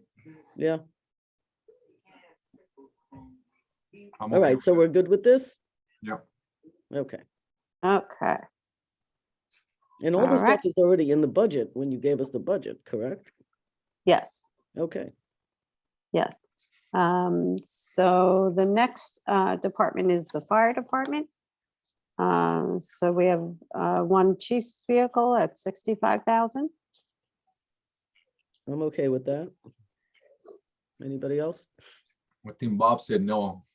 Did Boss say no? We'll put that in the Doesn't record. help me. I don't drive a chief's vehicle, so. Anybody else okay with the 65 for the vehicle or not? Yeah. I got 2 yeses. I got 3 yeses. I'm assuming that's 5 yeses. Dale, next. Okay, next is the ladder truck for 1.7. When I started as a trustee, hearing 650 seemed like a thousand seemed like so much money. I guess we're up to 1.7 with the cost of things, but that's what it Just is. a quick little story. Back in 1990, Bill Brown was chief. All right, and he bought our 1990 ladder truck, and it was ours and Cataract's pumper. It was a deal for, I think, 500,000. Everybody thought he was crazy. Now you can't even get one for that. You know, it's amazing how Yeah. they've, Understood. you know, I it's think we ran crazy. through this. We're not, it is what it is. So is everybody okay with the ladder truck? Again, it's all in the budget that we reached. It's all in capital projects, so it's not That's true. reflected on our budget. So yeah. You're right. That's true. Everybody okay? I'm saying a yes. I see Dana said a yes. Bob is saying a yes. Manny, how are you? If we Still can get it thinking? cheaper, that'll be great, but yes. Okay. Omar? Yep. Okay. Next. Okay, next is our hovercraft for Mhm. 45,000. Okay, so I love the hovercraft. I want it delayed into another year personally, because as I said in the meeting, never heard of it, don't know where it's used, want to get more info, don't even know what the ongoing costs are because it's so new. And we have so many other projects going on, so I would like to recommend to put it into a TBD. I guess that's the right, is that the right like language for next year, so that the chief and stuff said they were gonna get some more info on the expense related to training, maintenance, life of the vehicle. I guess it's a vehicle, et cetera, et cetera. So that's where my head is at. People can change my mind, but that's sort of where I'm heading with that. I mean, you know, I'm gonna talk about it. So, Okay. I mean, obviously, you know, I'm a proponent of it. I happen to be fortunate enough to see the thing operate out in Indianapolis, and I was actually the one that suggested to him, just put it in your budget. All right, you notice there's no boat line in there anymore. I mean, that disappeared. We're not entertaining a boat. They had correct me, Dale, I think it was like a $250,000 marker. Yeah, Boat, right? actually, it's in there under, but pushed out to 2024. Oh, there it is. Yeah. Yeah. So that's not even a realistic thing. It's But just, wait, so you're suggesting that we should remove that boat out of our budget totally?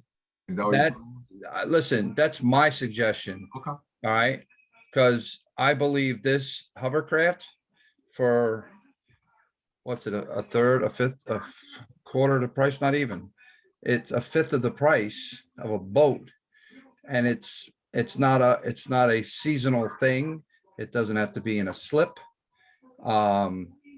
Maintenance, it's, how do I want to say it's like a lawnmower engine, maybe a little bit bigger. It's not, you know, it runs on gas. It's they're impressive. And that comes with a trailer. The only time I could see us using the trailer is, going to other municipalities on a mutual aid call or something like that. But basically, I think it would sit in the firehouse. And the beauty of it is you don't have to trailer it down to the river or anywhere. They're talking about the rain. I'm listening on the scanner here before. They're out there checking 9A by Ryder Road. They're checking Revolutionary Road. They're checking down by Domino's Pizza. This is something that keeps our guys out of the water. All right. And ice rescues, you can never say, well, the question you guys ask, well, how many have we done? All you got to do is one. All you got to do is one. You can't put a price on saving somebody. So that question of how many have we done, that's just, to me personally, I take offense to that, but it is what it is. I'd like to see it stay, and when we come back with information, at least it's there. We have a placeholder for it because it's, I think it's a necessary piece of equipment nowadays. And I believe we would be the only ones in the county. The Sound Short does not have any. They all operate boats. There isn't one in the county. So that's my spiel. Any questions? The training on it, it's probably no different than training on a boat. You go out and you go training, and and it wouldn't be open to, because right away guys are like, oh, I want to drive it. No, it's not like that. You would be a certified, somehow we would figure or put something together for a certification for you to be qualified to be a driver of the hovercraft, and that's discussions I was actually having the other night when we left, and I was talking to the chiefs, and then the fire whistle blew. But I get it. There's a lot of questions, but I still think that I'd hate to see us push it out a year, because I think it's a necessary thing for us and for our surrounding communities. It's just. Okay, I made my comments. I'd like to push it into next year. And the boat should not be on there. The boat problem was that price is a fraction of the cost, and the training and operating and all of that was so large that we've been saying for years that's not happening. Dale, that shouldn't have even been left there. I like to learn more about it. I think I said that to the chiefs. I'd like to see how it's used, training, operating it, etc. And learn more about it, because it seems really cool. I think it's really good, but I would like to have more information about it. So my question on that is, so what's to stop us, since it's such not a big amount of money, what's to stop us from keeping it there, and not saying that they're going to go out January 1 and buy a hovercraft, but they come back and we sit and we do a work session, or we set something up and we look at it, and then everybody goes, oh, wow, that is pretty good, or no, and then it sits. Or is this something we could just do a legislation on and just say, okay, well, we're going to get it. This is what we're going to do, and we're going to move funds from here to there. I'll tell you where I am, which is I share what feels like somewhat ambivalence from the board for the following reasons. The fact that no other municipality in the county has one, to me, isn't indicative of the fact that we need one, but of the fact that, does that mean that we know something that no one else knows, or that they Has nothing to use do with boats, or that they use boats, and since we're not going to get a boat, that this would be an equivalent kind of tool to a boat? That's one piece.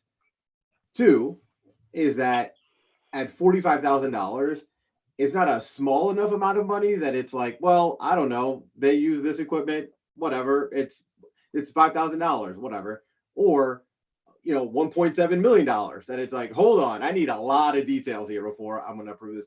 At 45K, I don't know. To me, if it were something like the generator at the firehouse, where they come to the chiefs come to us and say, hey, we need a generator. Here are the reasons.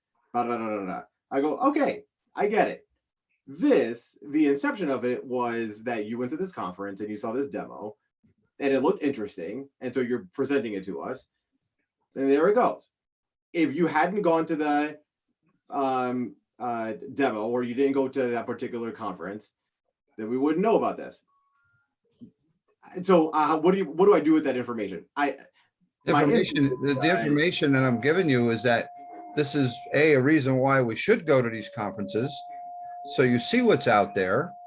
And if Sound Shore, whoever's just using boats and they don't go to the conference, well, then shame on them. Maybe they'd be buying a hovercraft. I can't worry or presume what they're gonna do. I'm looking out for the residents of the area we cover out in that river, all right, or our neighboring communities. And it's not just the river, it could be on land, it could be a flooded road, it could be the reservoir, wherever, you know. Right. You know, it just, so to say that, because I just saw it, then we threw it in the budget, it just makes sense. So, I don't know. Maybe right. I'm- I guess where I'm coming from is that this is very unique because it's not the department heads saying, we've assessed our situation, we have a need, and here's a tool or a resource that will help fill that need. It's a trustee that's saying, here's something that I think could add value. You presented it to the department heads, they added it in the budget, and now we're having a conversation about it. And I just don't know, and I just don't know enough about the need, because you said, having a conversation about how many times you're going to use it is offensive. Okay, so let's not have that conversation. But what conversation can we have about the need? Because there are choices that we have to make ultimately about how we spend our resources. We can't do everything. And so we need to evaluate what needs will we meet and what needs won't we meet. And if we happen to say no to this or defer it a year, what's the downside? And that's what I'm trying to weigh. And that's what I just don't know enough about. Okay, so my role here as chair of this meeting is to move it to the next thing. We need 3 votes to put things in or not put things in. So we got 2 people voting already. I'd like to delay it. I'd like us to focus on the major initiatives that we've waited from a year and 2 and 3 years ago and get those going. And the DRI things and a lot of other projects. This is new to the game with very little information.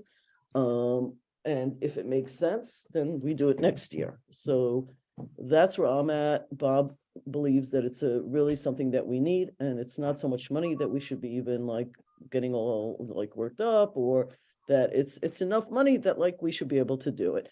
And I know there's more to it than that, but you've got 2 people. So I need to hear from, I don't know, Omar, where you came on it. I don't know, Manny, where you are, and I don't know, Dana, where you are. I'm to putting it for next year. I agree with you. Okay, Manny? I'm with Bob on this one where I'm saying, what I'm saying is not to approve it, but at least to keep it on the budget, Mhm. to have a conversation, because I do have the same concerns as everybody else shares. And until we actually have a satisfied answer, not answer, but just a satisfied explanation in how is this going to be transitioned to use, if anything, I would like to hear that from the chiefs. Again, at the end of the day, if the 5 of us do not agree, if the chiefs come back with explanation that makes sense, and we still do not think that this is something that is needed, we're not going to approve it, no matter what, at the end of the day. But I think it opens the door for at least a communication for next year. We don't have to approve it next year. It could be approved in 2024. But I think I would like to hear what the chiefs have to say, at least. So what do you? That's something that we also. I lost track. No, what I'm saying is, because right now, what you are asking, and I believe what the majority had agreed right now so far, is to move it from 2023 budget and to put it in 2024 budget.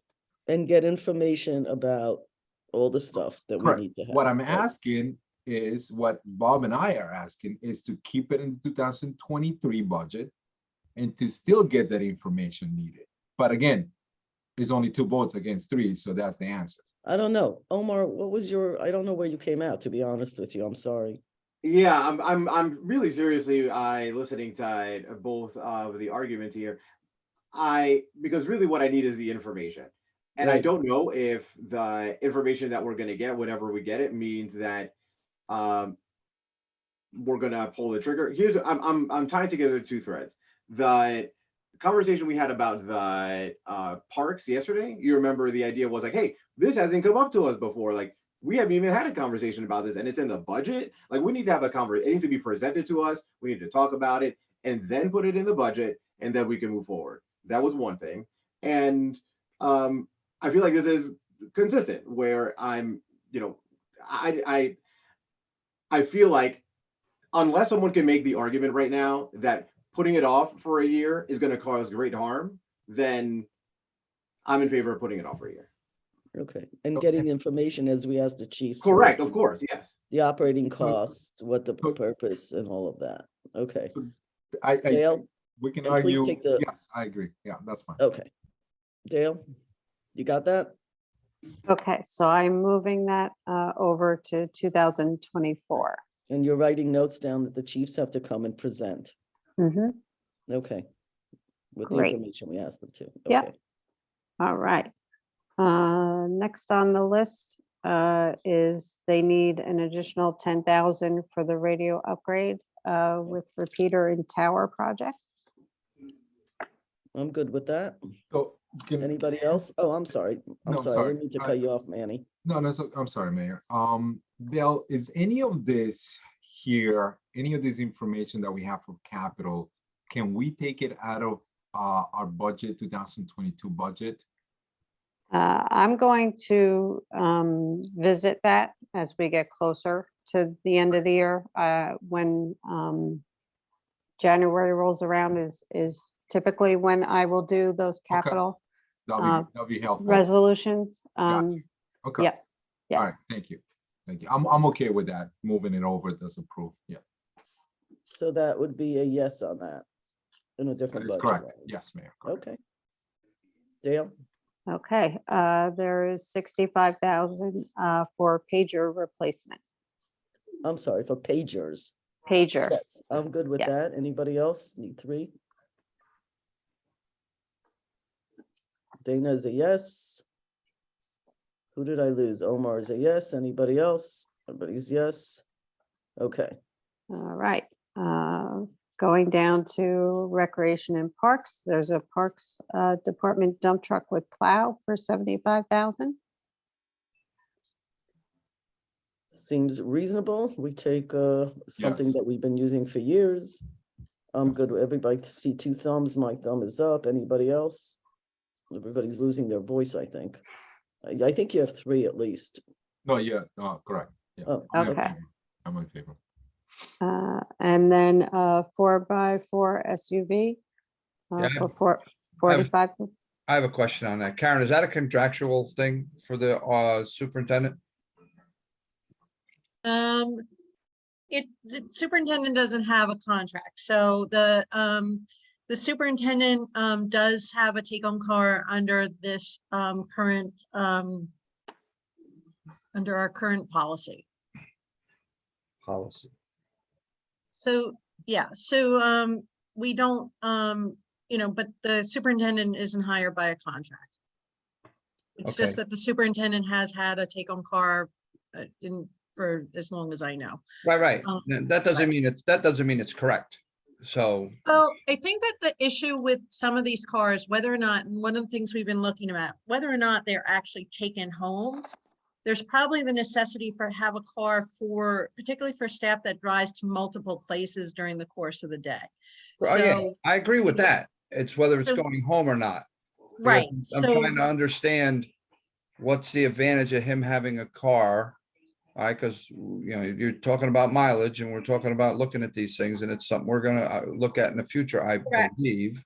So I'm just trying to understand what would be the advantage of him having a take-home vehicle besides the fact that he's in driving this a car?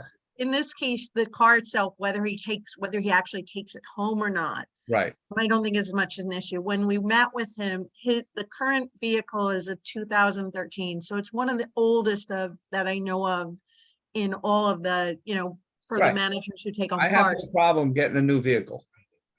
maybe I'm saying this wrong. Maybe that's not the discussion. It's just, it's really, so I think there's two discussions, because we've Yep. had this discussion, Dale and Maddie and I, on, with when other things have come up. It's, the issue is the vehicle required for the fleet? So in this case, somebody, even if Yes. they drove their car to work, but then during the course of the day, they're going to 5 or 6 different parks or whatever they're doing. No, So they do it well, I have no problem getting the vehicle. I just, whether or not the Another person ends up discussion that driving we it have to have. home is the vehicle policy discussion that we have to have. yeah, okay, so I'm, Which is a policy change, and I think some of it is personnel. So we might have to go to exec. I don't know about tonight. Meaning that, and this should not be taken as a comment on this particular superintendent.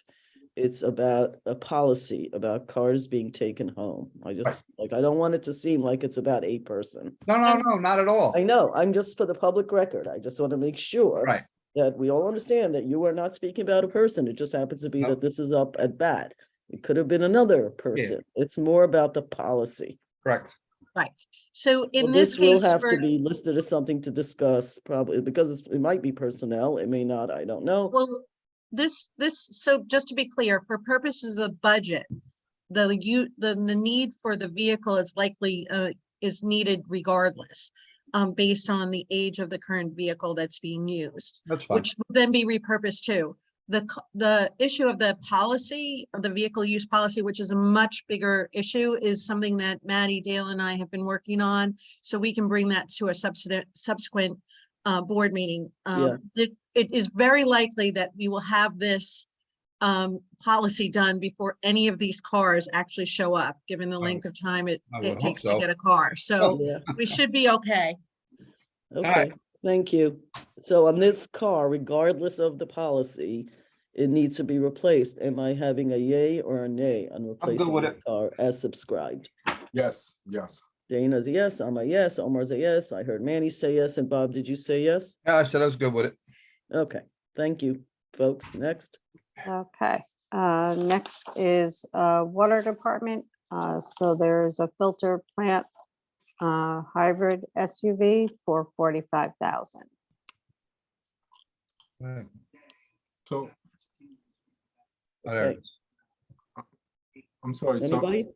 no, I'm okay with that. So let me just kind of piggyback on the superintendent portion of as well, because it doesn't say hybrid on that one. Yeah, but I believe when we talked to him, because I posed the question. It that will he be. It will be. Okay. Yeah. I just want to make sure. So Dale, if you don't mind, like just kind of codify that on our budget, please. Yes. Okay, so Sorry, are we having a moving? coughing fit. Okay, Dale, let's move on. Okay, so I'm moving that one over to the right-hand column. Yeah, especially, yeah, Yes, please. Okay. And then a 4x4 utility truck for 80,000. okay, we heard from the department heads, so yes, no. Fingers up, I'm going this way. Who else is voting on this? Anybody? Not seeing any hands, so it's just me, okay. Oh, you have a hand up, Omar, okay. You have it Okay. up, Dana? Well, hold on, Dale. Great. Manny or Bob, do you guys have an issue with this, or you're No, just? no, I said I'm thinking- okay. I'm okay with it. You're okay, and Bob, are you okay? All right, thank you. Okay. Now we're on You to like to have public- unanimous where possible, Dale. Absolutely. I agree. Under public improvements, we have fire department, as we've had in past years, newer expanding existing firehouse, we have a TBD. If you'd like, I'll move the TBD over into the board approved column. Yeah, because that's actually a project we've been talking about. Right, right. The next is HVAC AC replacement, cataract monitor and holo hose. That's for 200,000. Just, oh, okay, I remember the discussion. The now. boilers, Yes, thank you. I remember the discussion now. Okay, anybody want to start us off? Can't hear anything. Everybody's on mute. I'm okay with it. Am I still Okay, muted? anybody else? I'm okay. You're with it. okay, Bob? Are you I'm okay? with Yeah, I'm not muted. Okay, am Dana? it. No, we can hear, Bob. I? Okay. No, he said okay, I heard, and I'm okay. Okay. And then the 21 State Street parking lot resurfacing repair for 70,000. Right, now that wasn't a money discussion. That was a discussion that you guys should have looked into seeing whether Paul can do something with that as part of that role, not necessarily as a separate. It wasn't really a discussion whether it should or shouldn't be or anything like that.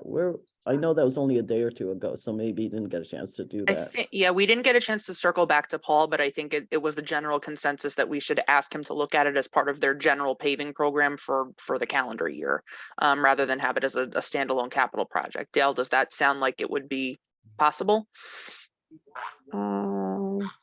Sure. Table it. It would end up going under a 5,000 series function instead of a 3,000. And you're assuming that we know what 5,000 versus Oh. 3,000 means? Except for Well, that's Maddie, apparently. that's, guess Karen also. 5,000 is transportation, so that'd be streets, that kind of stuff, which Right, is so you're where adding to normally, their budget, right. not instead of, but adding to it. And if you can't Yes. do it, it can float back in. Right, Okay, right. that seems fair to me, because then everybody gets what they need and we have our engineer managing this. So I'm good with that. What do other folks think? You're good, Omar. I'm okay with that too. Got a as well, thumbs man. up on this. Good. Manny, we're having a hard time hearing you. Sorry, I'm okay with that, yes. Okay. Bob, you're okay with it? Yes. Okay. And Dana, you did do a thumbs up, I believe, or not? Yes? Okay, so that's a unanimous. Next, Okay, we have the Rodriguez Operations Center exhaust removal for 75,000. well, that sort of seems like, That's not even a question. yeah, Okay, that seems like Maddie wants to live a little bit longer. it has been moved over. Thank you. That's the health issue. Yeah, and for people who have been following it, that's a Mhm, health issue. I don't want to go into it more than that. right. 16 Croton Avenue renovations improvements. We still have a TBD in terms of number. Are we I don't continuing know, the which TBD? improvements? That's such a general statement. Which of the many improvements? I was gonna I ask the think- same thing. I think, and it looks like Karen stepped away for a second, but my recollection was this was mainly in reference to the first floor from a security perspective, so like a new front desk. Does depend on final plan. Right, Right. So what are we voting on? We don't really have anything in front of us. right. but- And part of it, obviously for me is like, what are we doing? What is the reconfiguration? It all depends. It hasn't, we have briefly a conversation. My recollection is. I early don't in the think year. we have to, I don't think it's necessary. If we want to move it for next year, that's fine with me. We have the elevator coming in. There is some work that needs to be done with carpets, replacing carpets and flooring. So I wouldn't mind keeping a little bit of money in there for that, because the carpets, we are doing the third floor, but the rest of the building is where there's carpets. Those carpets haven't been changed in like a long time. Does it have to be carpet? No, we don't want carpet.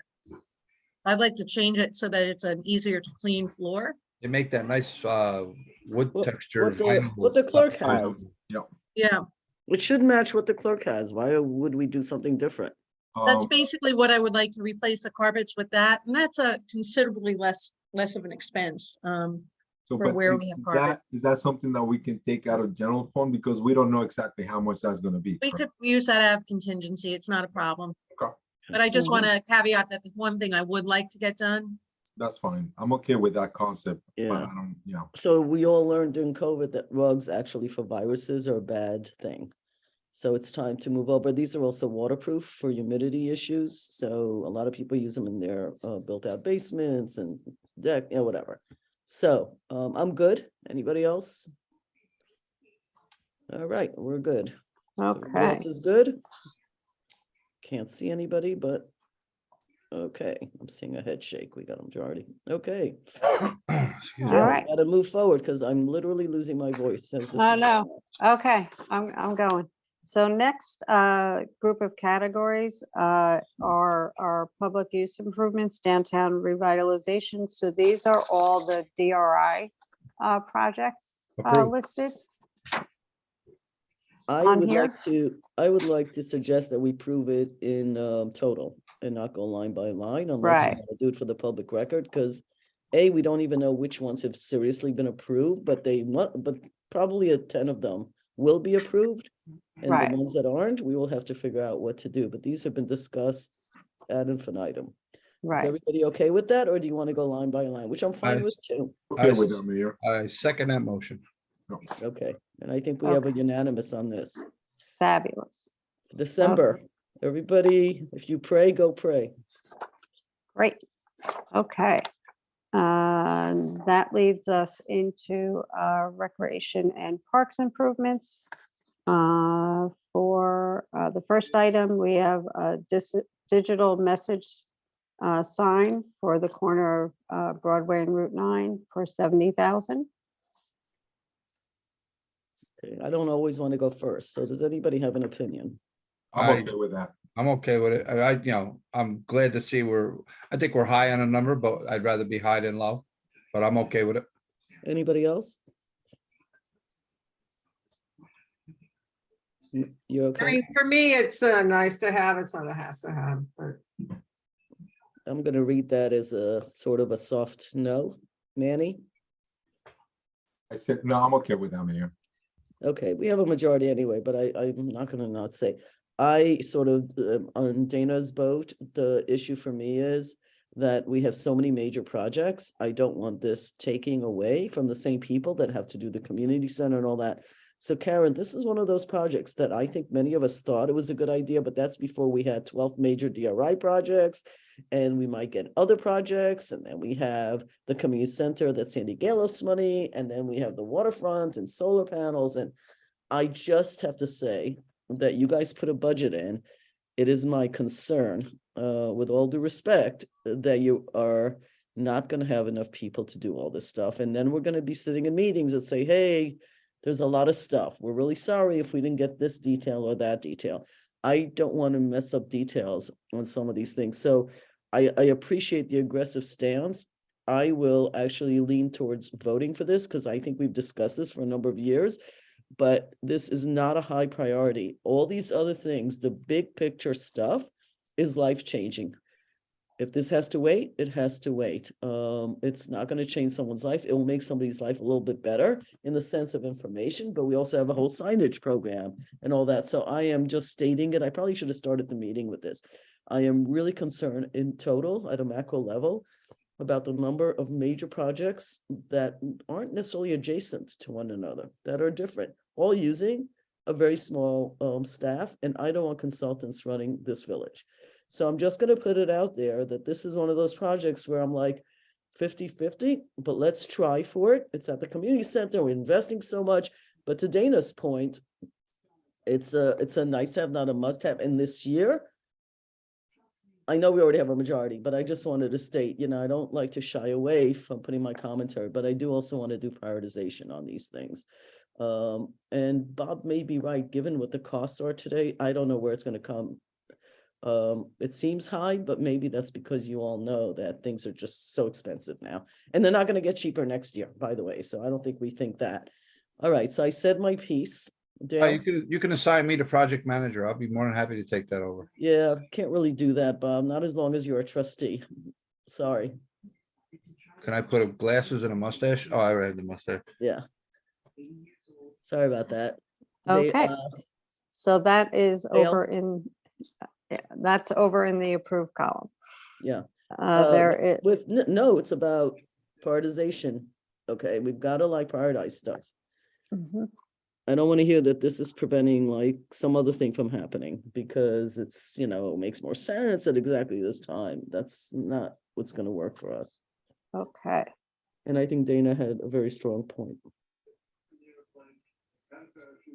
Next on the list is a picnic shelter at Vets Park for 8,000.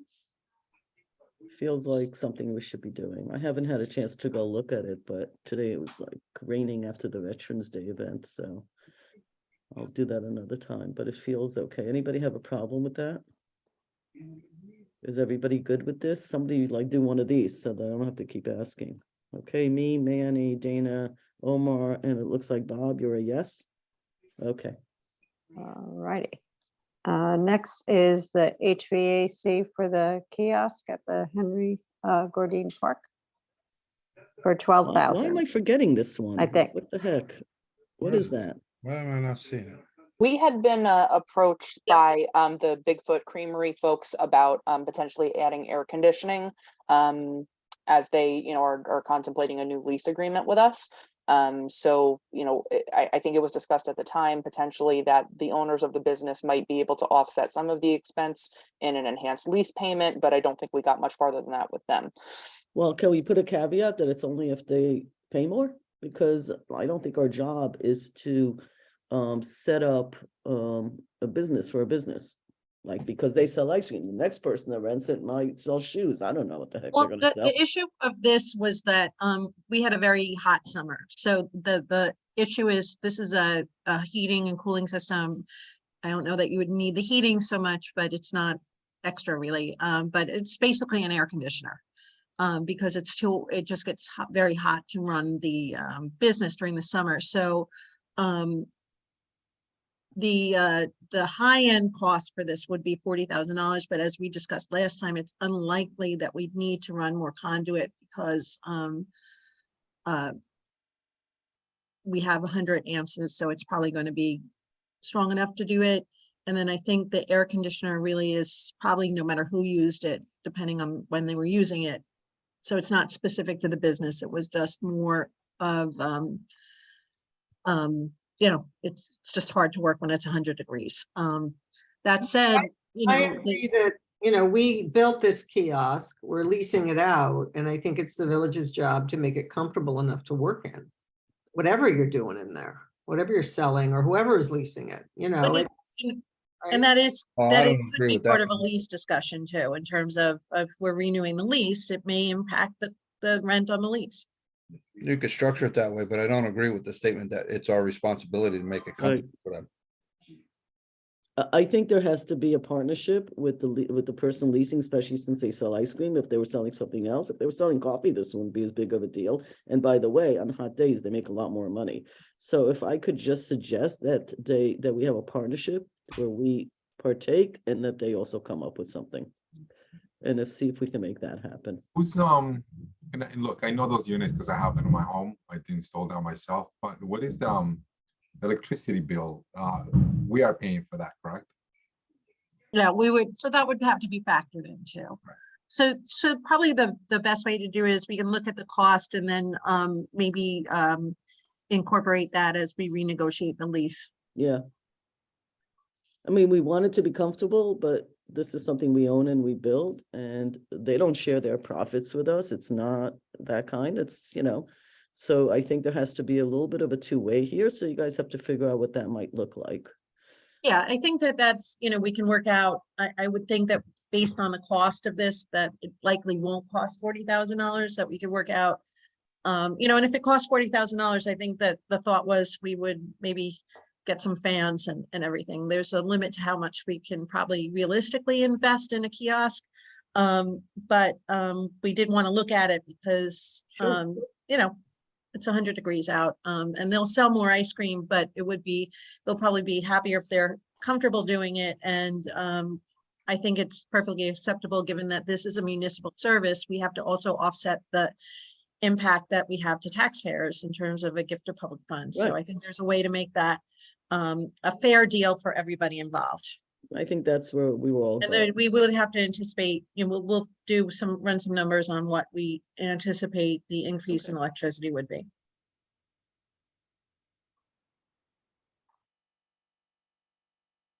So basically we're coming out with, it's going to be a little bit from both parties to pay for this. I would say that the best way to do it is that we take care of the cost to do it, and then that cost would be addressed in the lease. So the monthly rental fee fee would reflect an increase based on the improvements we're making on the Okay. kiosk. Sounds fair to me. And then I guess you'll come back to the board and tell us how that worked out. Everybody okay with that? I'm doing a thumbs up. Oh, Anybody yeah, else? so I'm sorry, maybe I'm confused. So what are we telling Dell though? To move this project to the approve or to wait until we get more information from the person who wants to lease this space? I think you know, look, a lot of the projects that we have in capital projects, we earmark because we think there's a likelihood. Very often we don't do the projects that are, you know, for various reasons during the cost of the year understand. because, No, so I think what I would do is I would put $15,000 into the capital budget. And then if we can't work out a lease agreement, we'll just take it out of the capital budget. okay, is that pretty much everybody else's understanding? I'm just want to be clear. I'm Well, okay with that. Karen just suggested that, you know, it's okay with me. Okay. It's a share, you know, like they put in a bit, we put in a bit, but with Yeah, the I landlord, we have to can't fix it so it's That's just usable. the unit cost, but it's between 15 and 20 if you want to Okay. just be safe, but it's not, definitely not more than that. No. Okay, Closer to I'm 50. okay with that. I just think there should be a share. Anybody else okay with it? Okay, and if the numbers come out bigger or whatever, you'll just come back to the board. I mean, I don't know Yeah, what to do. so, well, I don't think that they should. Okay, next, Okay, next, we have 100,000 for the Sparta Park playground equipment. I thought that was a grant. Am I wrong about that? You know, it's a Yeah. grant, but I'm superstitious. We submitted all the paperwork until I get the signed paperwork back. We Okay. did just have an election, like, until I get the signed paperwork back, I don't like to say that we definitely got the money, but Right, and it doesn't the- even matter because we always have to put the money up front. Although it's not like if we waited a little bit, it would be such a big deal either. I'm okay with this because I'm pretty sure we're gonna get it. yeah, I think it's fine to keep it in. I don't see why we wouldn't get it, but you know, just. And we'll have to pay for things up front, and then as money comes in, we'll move the money. Yep. All right, And is everybody okay with just that? a reminder, if you go by Vets Park, our grant funded playground equipment is being installed this week, so we'll have to I'm gonna organize go a little look. a ribbon cutting there, but that's all being installed. Great. Nice. And just a reminder, none of these projects will move forward until the board approves the capital budget adjustment and a Gives us bond time to resolution. Talk and think, or think Yeah. and talk, depending on your Right. point of view. I guess Yeah. we should think before we talk. So next, we're moving on to water improvements. So there is a project to paint the exterior, interior of the Lakeville water tank for 3.1 million. Well, I don't know how to comment on it. I have to sort of just say, it sounded like we have to do it. Hasn't been done in decades, it sounds like. Anybody else have any thoughts? I'm okay with it. Yeah, I think we have to do it. I'm okay with it as well. Okay, Bob, are you okay with it or not? Yep, I'm good with it. All right, Dale, next. Okay. The purification security IT upgrade for 50,000. The purification, is that what you just said? Yes. Okay. Thumbs up. Yeah, I'm good with it. I Yeah, am too. Everybody is. Dale, next. Purification pH and ortho systems Same design. thing. Yep, the 225,000. I'm all right with it. Okay. Next. Can we- Okay. All right. I was gonna say, can we do the same thing with these 20,000 and 70,000? Just, I mean. Yes. Do it in So total. those, Do it all in one shot here. yes, those are actually located already in the operating. So if you're good with all of those, Yeah, I'll we are. just move them on over. Yep. Perfect. Then we have replace, reline water mains, North State Road. So this is the design and survey portion for that project at 700,000. I'm good with it. I think it's another one of those, from what I Mhm. understand, there is. It's a necessity. there. Yes. It's in Bad bad pi- shape out there. Bad But we pipes. have majority, I think we have everybody on this one, unless somebody has a question. No, I'm okay with it. Next, Okay. The next one that is not already included in operating is for the sewer fund. And it's a sanitary sewer camera at 110,000. I'm good with that. I think long overdue. But we need 3 votes. Okay, Dana, who else? I'm I'm good. okay with it. More, you're good. Bob, you're good? Yeah. I'm Okay, Okay. next. Go with the next Yep. one too. Everything else is already included in the operating budget. So if you're okay with that, we will move those all over too. Okay, And that's it for capital. what's next? Next is fee schedule. Oh, good. I've done that first. I need that energy. Was that a sigh I heard?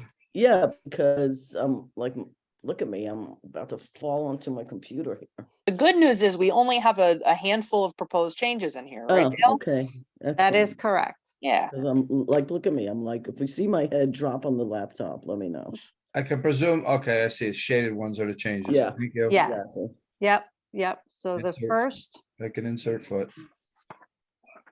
shaded one is going to actually occur. If you're looking at the section 4 numbers, it's page 24. If you're looking in the middle part of the fee schedule, it's page 3 of 15. So this is for the overnight hardship parking tag, to increase it by $5 to $85 for the first car and $45 each additional car, and that is an annual fee.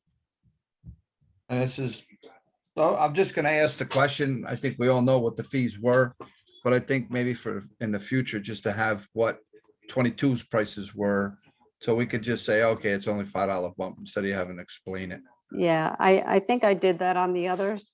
I think it was just mine that I did not include it. I'm I fine. with that. apologize. I'm fine with that. I'm fine with the recommendation. Karen, we're gonna have a talk with Sue about all of this overnight parking, and residential, all of the different tags and what's happening with that. It's like time to have that conversation. The fees are Yeah. one thing that we're discussing. I can move with that, but That's we a, have to have the overnight, the handicap issues, the who's managing. We spend a lot of time on the downtown business area and spend no time in the study, not no time, very little time in the residential. Most of the letters of complaints come from the residential area. But that's not all- that. that's all in the board's purview, and we would definitely recommend for the near future is to relook at where Yeah. you're currently doing hardship parking, but that's really all through legislative action on the board I know. side, so That's why we need it on the work absolutely. session quickly, because it's Absolutely. really problematic, and I'd like opinions from Sue and Maddie on, especially since they just did a huge parking study downtown, which then may open us up for more grants if we're lucky. Yep, perfect. That's on our list. The growing list. Okay, is everybody okay? I mean, I suggested a higher increase. I think that's too small and like just getting the word out over $5, but and I'd rather do one big one and not change it for 3 years, but I don't think I won that argument, so I'm fine with this. Anybody else? I'm okay with that too. Okay, Yeah. Omar, you're good. Dana, you're good. Okay, got the majority. Bob, you're good. Yep. All right, Dale, Okay. everybody seems to want to move forward. Let's keep Great. going. All right, so on section 4, page 25, which is page 4 of 15, for the signs installation, the building department is proposing to remove that $120 refundable deposit for signs and add the fee for work started before permit is issued will be tripled or 1,000, whichever is greater to this permit. Okay, we had a really long discussion on this. I don't want to repeat it. Let's just go with, if we have a unanimous, that's fine. Otherwise, we can discuss it. But but this was a long conversation to understand it. I'm good with the recommendation. Who else? I'm is good. I'm good. Okay, Omar's good. Manny? I'm good.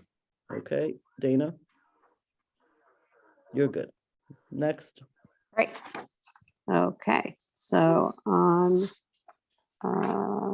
page 27, if you're using your section 4, or page 6 of 15, the tree permit fees. It's currently at $70 for up to 2 trees, $10 each additional tree. The building department would like to increase that to from the $75 to $100. And the maximum up to $150 for the maximum fee, and to also add the fee for work started before permit is issued will be tripled, or $1,000, whichever is greater. So if I cut down 3 trees, it's the same price as I cut down 15? It's right now it's $75 for up to 2 trees, and then $10 each additional tree. And what are they recommending? $100 for up to 2 trees, and $10 each additional tree. I see. I'd like to see that. But there is a maximum. Dale. Right. Yeah, That's the right. prior maximum was 115. The new maximum is proposed at 150, 50. And this is just for the permit, so. Right, so Understood. I get a permit, and that $100, I cut 2 trees, right? So you're telling me for the $150, I could cut 7 trees. Well, you're still gonna have to pay for the cutting of the 7 trees, so that's where your real costs come in. This is just the permit fee. No, I understand that. I'm not worried Yeah. about the guys that are cutting it and the ones that are cutting on Sundays. Yeah, and it's washing against the village's cost to send out the arborist. And we pay him, on an hourly basis. So, it really just increases our administrative fee to add additional trees onto the list. There's no real additional cost to the arborist to do that. I understand that. What I'm saying is we changed the base fee. Why didn't we change the per tree fee after that? So I could cut up to 7 trees now. With the way that sits right now, $100, I could do 2 trees. $10, so I do 5 more trees. That puts me at 150. I could cut 7 trees. Why wouldn't we? I don't know. I would think. But it's unless my math is wrong, it's the same, because 75 plus 50 gets you to, oh no, that's 115. The issue is, Maddie, that we up the cost of the initial permit, but not the cost for the Additional trees. additional trees. So you could, I would, part of it is we were looking at the cost really of the arborist costs, and the number of trees is not where we were getting the cost for the arborist. It's the trips out there to check the trees and everything. so me personally, I'd like to see it. I'm good with the $100 up to 2 trees. But I would like to, because we're worried about cutting trees, not replacing trees, and we're the greenest town in the United States, and we're allowing 7 trees to be cut for $150. I would like to see it go to $25 for each tree with a max of 150. That puts them at 4 trees. But that wouldn't stop them from cutting down additional trees. That would just be the most they just would won't have pay to more. pay. Yeah. That would just be a cap on the fee, not a cap on the trees. If I'm, I think the problem is people cutting trees down on the weekend, and how do you stop that? no, But that's that's not the even, fine, that's Sean. another That's- discussion. Yeah. You That's can the cut fine. 4 trees for $150. But you cut also more need than 4 permits. trees, you gotta pull another permit. You just don't cut unlimited because you just pulled a permit.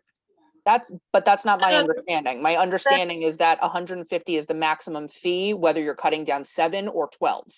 But 150 you is the still, most you we're going still charge have to, Bob, Pay the you still have permit. to replace the 12, if you cut down 12 trees, you pull a permit, whatever you pay for the permit, you still have to replace the trees, and you still have to, planting of the trees at your expense. So it's not quite the same as when you're talking about fees for other things, because what we're trying to do is balance, because we also want people to replace and incentivize the replacement. So we're trying to balance that. And our real cost is having the arborist go out there to inspect the trees to see if they should be cut down. And then also inspect the trees to see if they planted them the correct way. So we're trying to balance the penalty to the, to the homeowner. I understand that. I get that. I'm seeing my math a different way, but okay. I'm only one vote. Well, we might have to come back. This is one of those fees in how to use pricing and fees to incentivize and de-incent people and what to do with that. If we want to also, we had talked about looking at a different policy and creating a tree bank. So this is something that we can, we want to address the cost that we're paying to the arborist. So that's something we really do want to be able to address. But what we can do too, I think the larger issue is a work session on the tree policy is probably warranted. Okay, I get that. We did talk then- to the arborist about it on Friday morning, Joe and I, and he was incredibly supportive. He thinks it's a great idea and he stands ready to work with us on putting something The tree together. bank. So, yep. The tree bank, Okay, yeah. so it's a place we can start. It's Yep. better than what we had. I'm not sure it's 100% where we want to be is the way I would say it. Okay, Okay, so we'll adopt the Are we fees good and with then this, we'll folks? revisit in the tree policy and then relook at the fees. Okay, Thank you. And I'm okay with that. And I agree with Yeah, I Bob. am too. And I think, when we look into this, we should look at the fines as well. Because there's a lot of stuff that does happen on a Sunday, like Bob said. Not just trees, but there's a lot of I things know. that, I'm well, glad the that trees we, is I annoying. know. I mean, When we do drove have, out of the Veterans Park thing right by the park. I'm sorry, Nelson Park, right there. The guy cut down like 4 or 5 trees. so. I mean, you could see that they're alive and you could see that they're freshly cut. But yes, thank you. I think it's something we have to do more awareness of too. A lot of people have no idea that they have to get permits for these things. And Yeah. a lot of people don't really understand the value of trees. So we'll have to just work on that more, even more than we already are. Okay, we're moving on, Dale.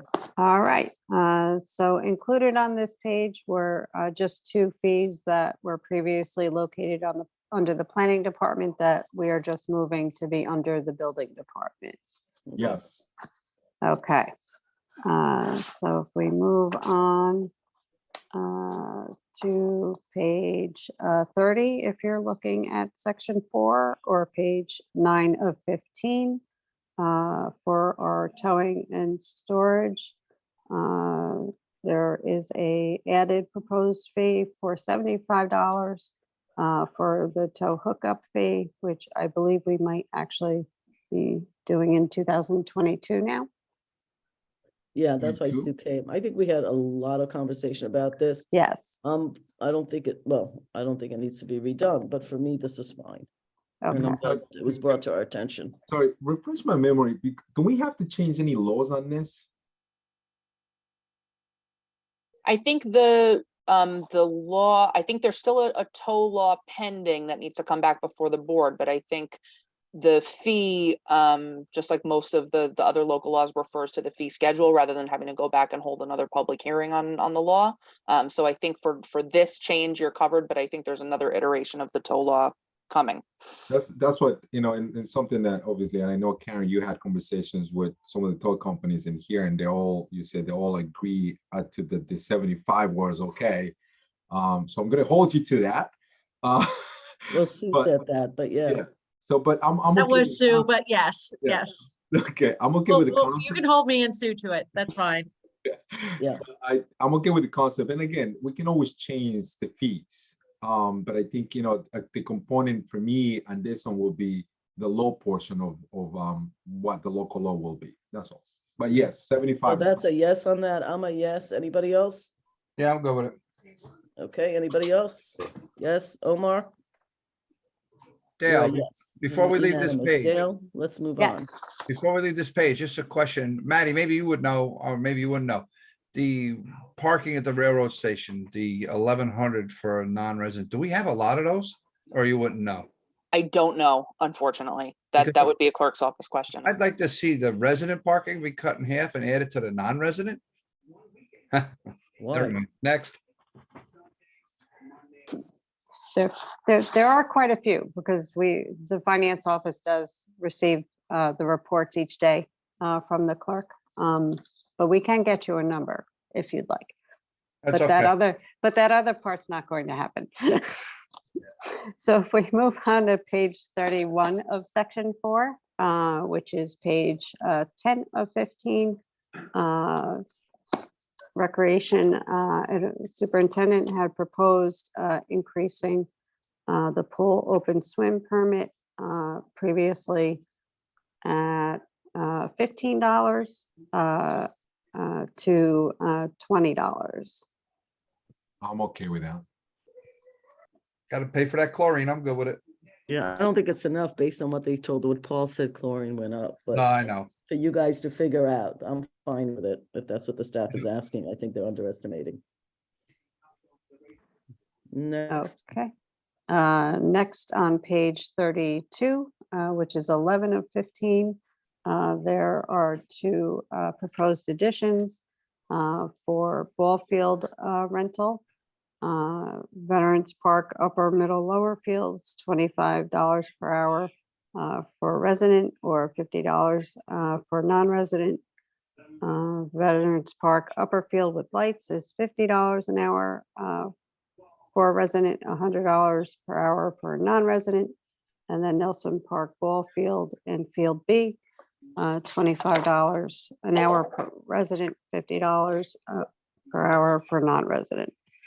So I have a question on the upper field with lights, $50 an hour. What if you're doing a daytime event and you're not using lights?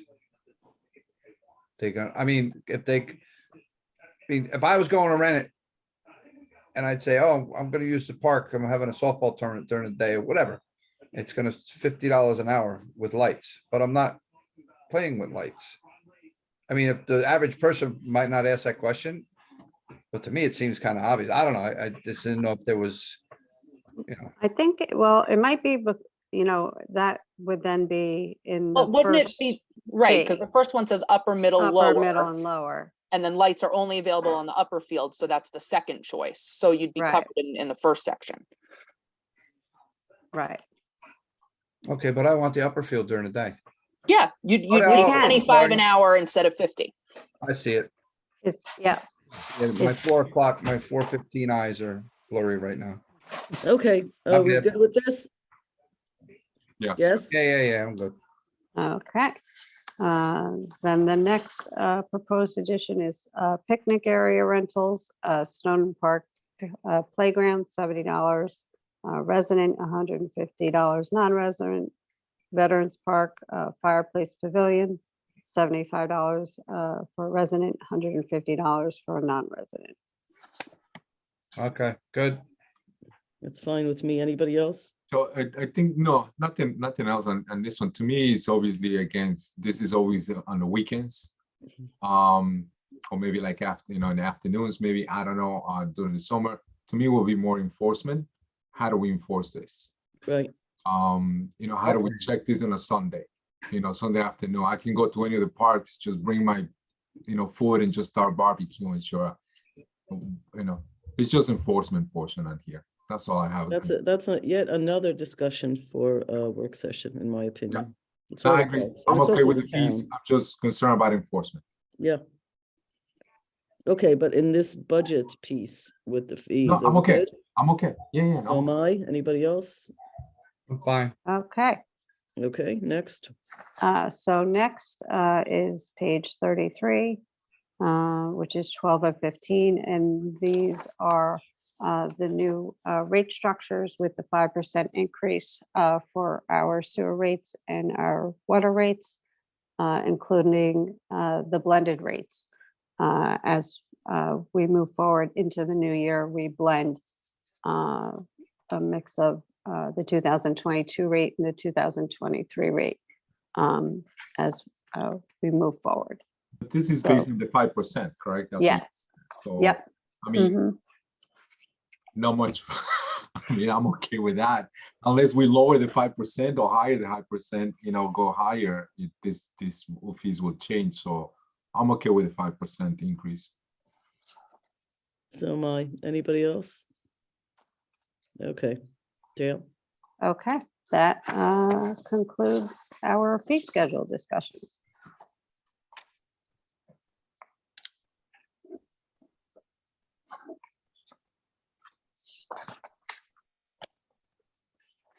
That's Fantastic. sure we're done.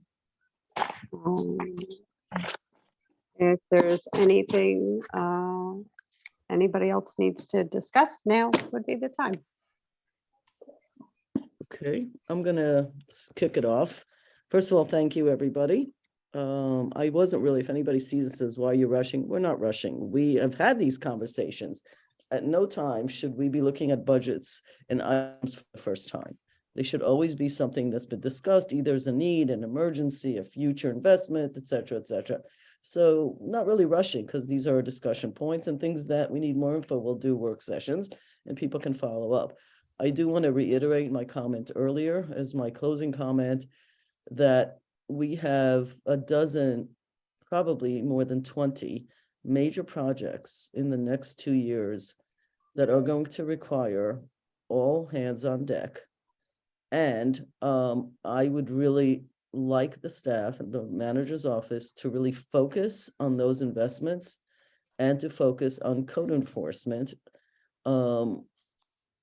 Because during 2 years of COVID, I think that was super challenging. I understand that we're understaffed in code enforcement, but I also understand that for 7 years we've been understaffed. It's no longer an aberration. It's sort of, it is what it is.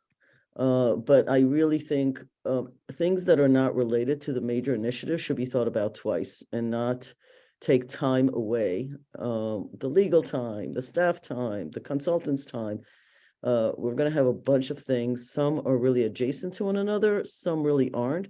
And we're going to have to be really diligent in not trying to please everybody, but to try to really do project management to the nth degree. And the consultants that the state gives us or whatever, just so the public understands, our staff has to manage consultants. It's not like, oh, we have a consultant, they go in and do stuff. They actually don't. One of the things I've learned on this job is that the staff really has to manage this on a daily basis sometimes, and they do a good job. They don't get enough credit for it. So it's not about bodies. It's about efficiency. It's about productivity. It's about decisions that we may have to make that says, yeah, we want to do this, but it doesn't make sense in light of X, Y, and Z. So I just want to make sure we're not biting off more than we can chew, because I really want to see changes happening in a very systematic way in our community, starting from like the waterfront up to wherever, or the other way around. Doesn't really matter to me which direction, but there has to be a lot of thoughtfulness of all the puzzle pieces together. And if something takes away from that, I would prefer not to do that something, whatever that may be. So that's sort of my macro view of these, really, I think it's going to be about 20 major projects coming down the pike in the next 2 years, which I'm very excited about. I don't look excited because I'm not feeling 100%, but I am, imagine I'm virtually doing like twirls in the air while you're watching me. I'm super excited. That's sort of my 2 cents worth. If anybody else has any other comments, I look forward to hearing them. I could go, if anything.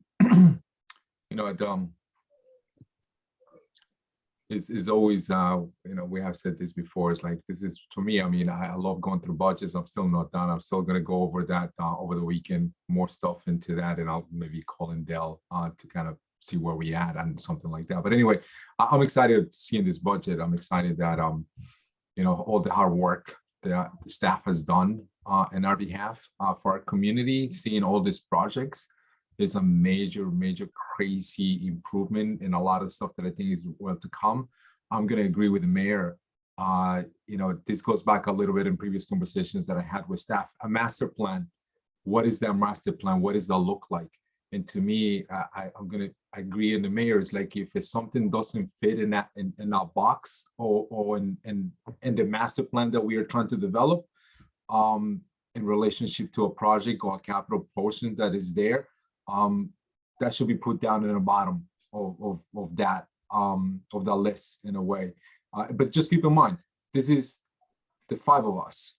We you know, I know Karen has done a list of different projects in what the stages are. I think that's something that we should be looking into early next year or the first quarter and see what the number one project is. And as a board, we should be approving those. What is phase one? What is phase two? What is phase three? Or whatever many phases we have.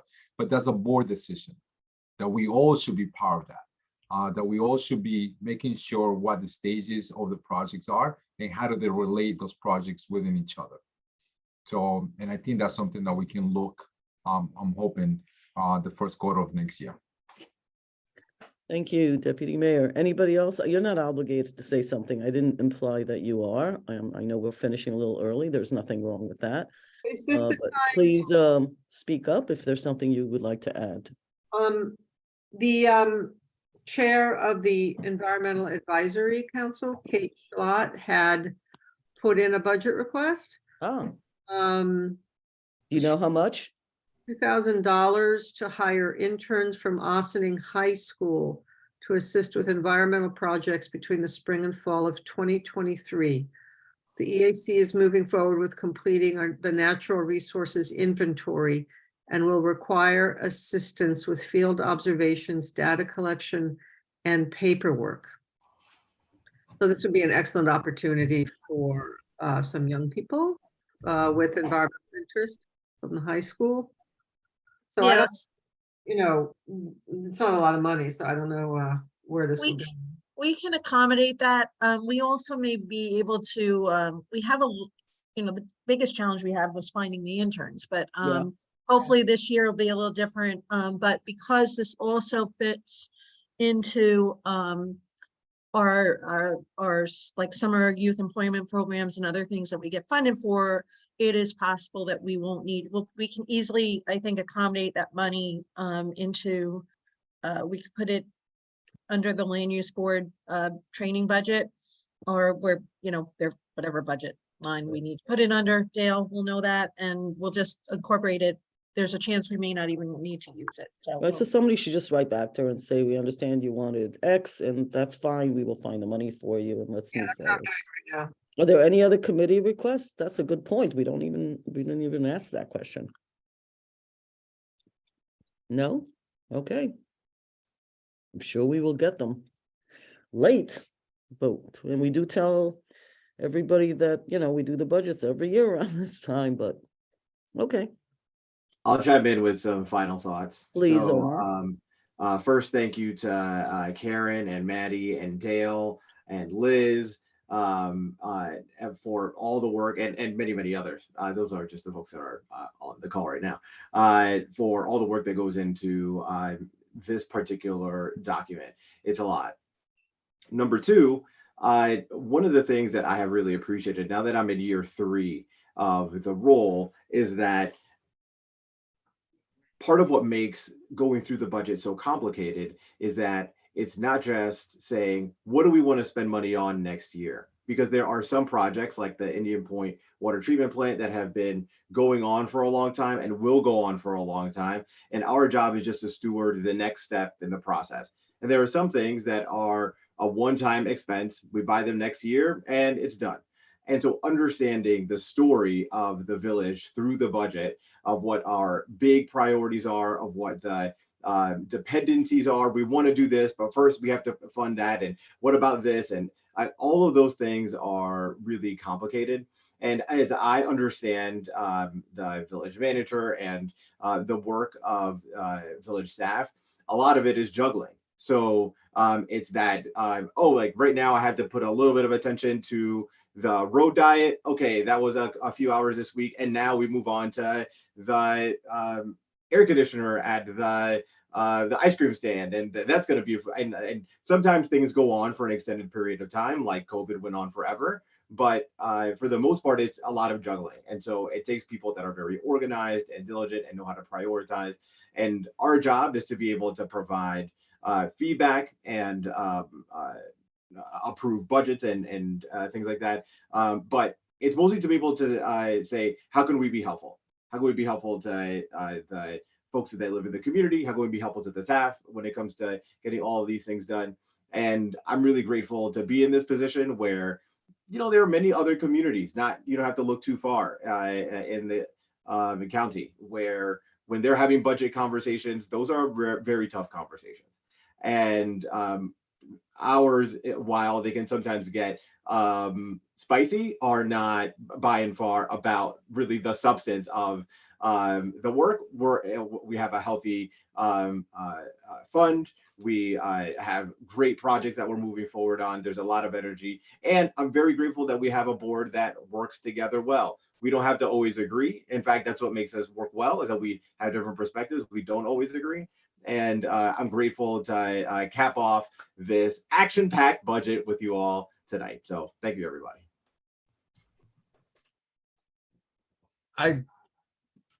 Thank you. It's just, actually, this is our fourth one, Omar. I think we sat through the one before we got in, right? Didn't we sit there? Anyways. We did. This is my third year in And, office. This is our yeah, fourth budget. it's my third that I actually got to vote on. Anyways, with that said, I learn something new every year. Once in a while I get a little, where'd you go? I'm looking, but it's all good because you've been working. It's like me, I'm gonna put a light bulb in a certain way. You're gonna, your numbers, and that's why you're here. That's why you're both here. So a great job. As always, I expected nothing less. You can keep your job for another year, so we're ready for next year. So but you make it so seamless. It's just, everybody goes, oh, I got budgets, and everybody goes, oh my God, that's gotta suck. And I'm like, you know what? It ain't so bad. It's you make it seamless. And Karen and Maddie, it goes without saying, listen, I don't care where you look. I think we got one of the best teams in the county. Like Omar says, we agree to disagree. Everybody has opinions, but it's good. We're a cohesive board, and we'll listen to each other. Again, seamless, and thank everybody. Thank you. Thank you, Bob. Anybody else? You're on mute. I'm sorry. I would just like to say that as someone who is challenged by numbers, I really appreciate that we have such amazing people who are not challenged by numbers, and it helps me understand it. But I always learn more every time, and hopefully I'll get to the point where I can read spreadsheets a little better, but I'm getting better at it. So thank you to the whole team who really does make this pretty palatable, even for me with math anxiety. So thanks. Thank you. Anyone else? Okay. I'm gonna Go move back forward. again. I mean, Mayor, if you want. Oh, I'm sorry. I didn't Keep see going you on. saying yes. So what time do we have? No, Let's we start don't from have the time first because budget. Mayor Let's do is it about, again. literally, I'm gonna collapse in a minute. Seriously. Is there a drum roll here? Do we have a number? Do we do? I mean, No, we need to, Maddie, I do want to thank everybody, including my amazing board, because it is not easy to get 5 people who are strong-minded and have very different opinions about things to agree on really like a lot, if not everything, and be respectful. I have sat at these things and have watched these things where people, yell and scream and walk out. So people in Austin may not remember that or may not see that in the past couple of years, but it gets a lot more done. So I'm very excited. I do want to congratulate, by the way, Manny Casada and my colleague Dana White for being reelected for another term. I should have said that earlier. A pleasure. And I'm excited to also be reelected for mayor. Maddie, this is the point where you say, is there a motion? so moved. Second. All right.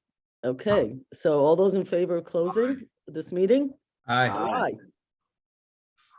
Aye. Okay, ladies and gentlemen, Friday, November 11th, 7:28 p.m. Not bad. Next steps, as you might know, is that this goes into a public forum. We're going to get some feedback. There might be some changes. Some of us will go home and think about things, might want to do different things, whatever. We have a few weeks on that, and then we will sign off on a budget that the staff will follow for 2023. Folks, have a good evening. Good night. Right. Right. Good night. Right.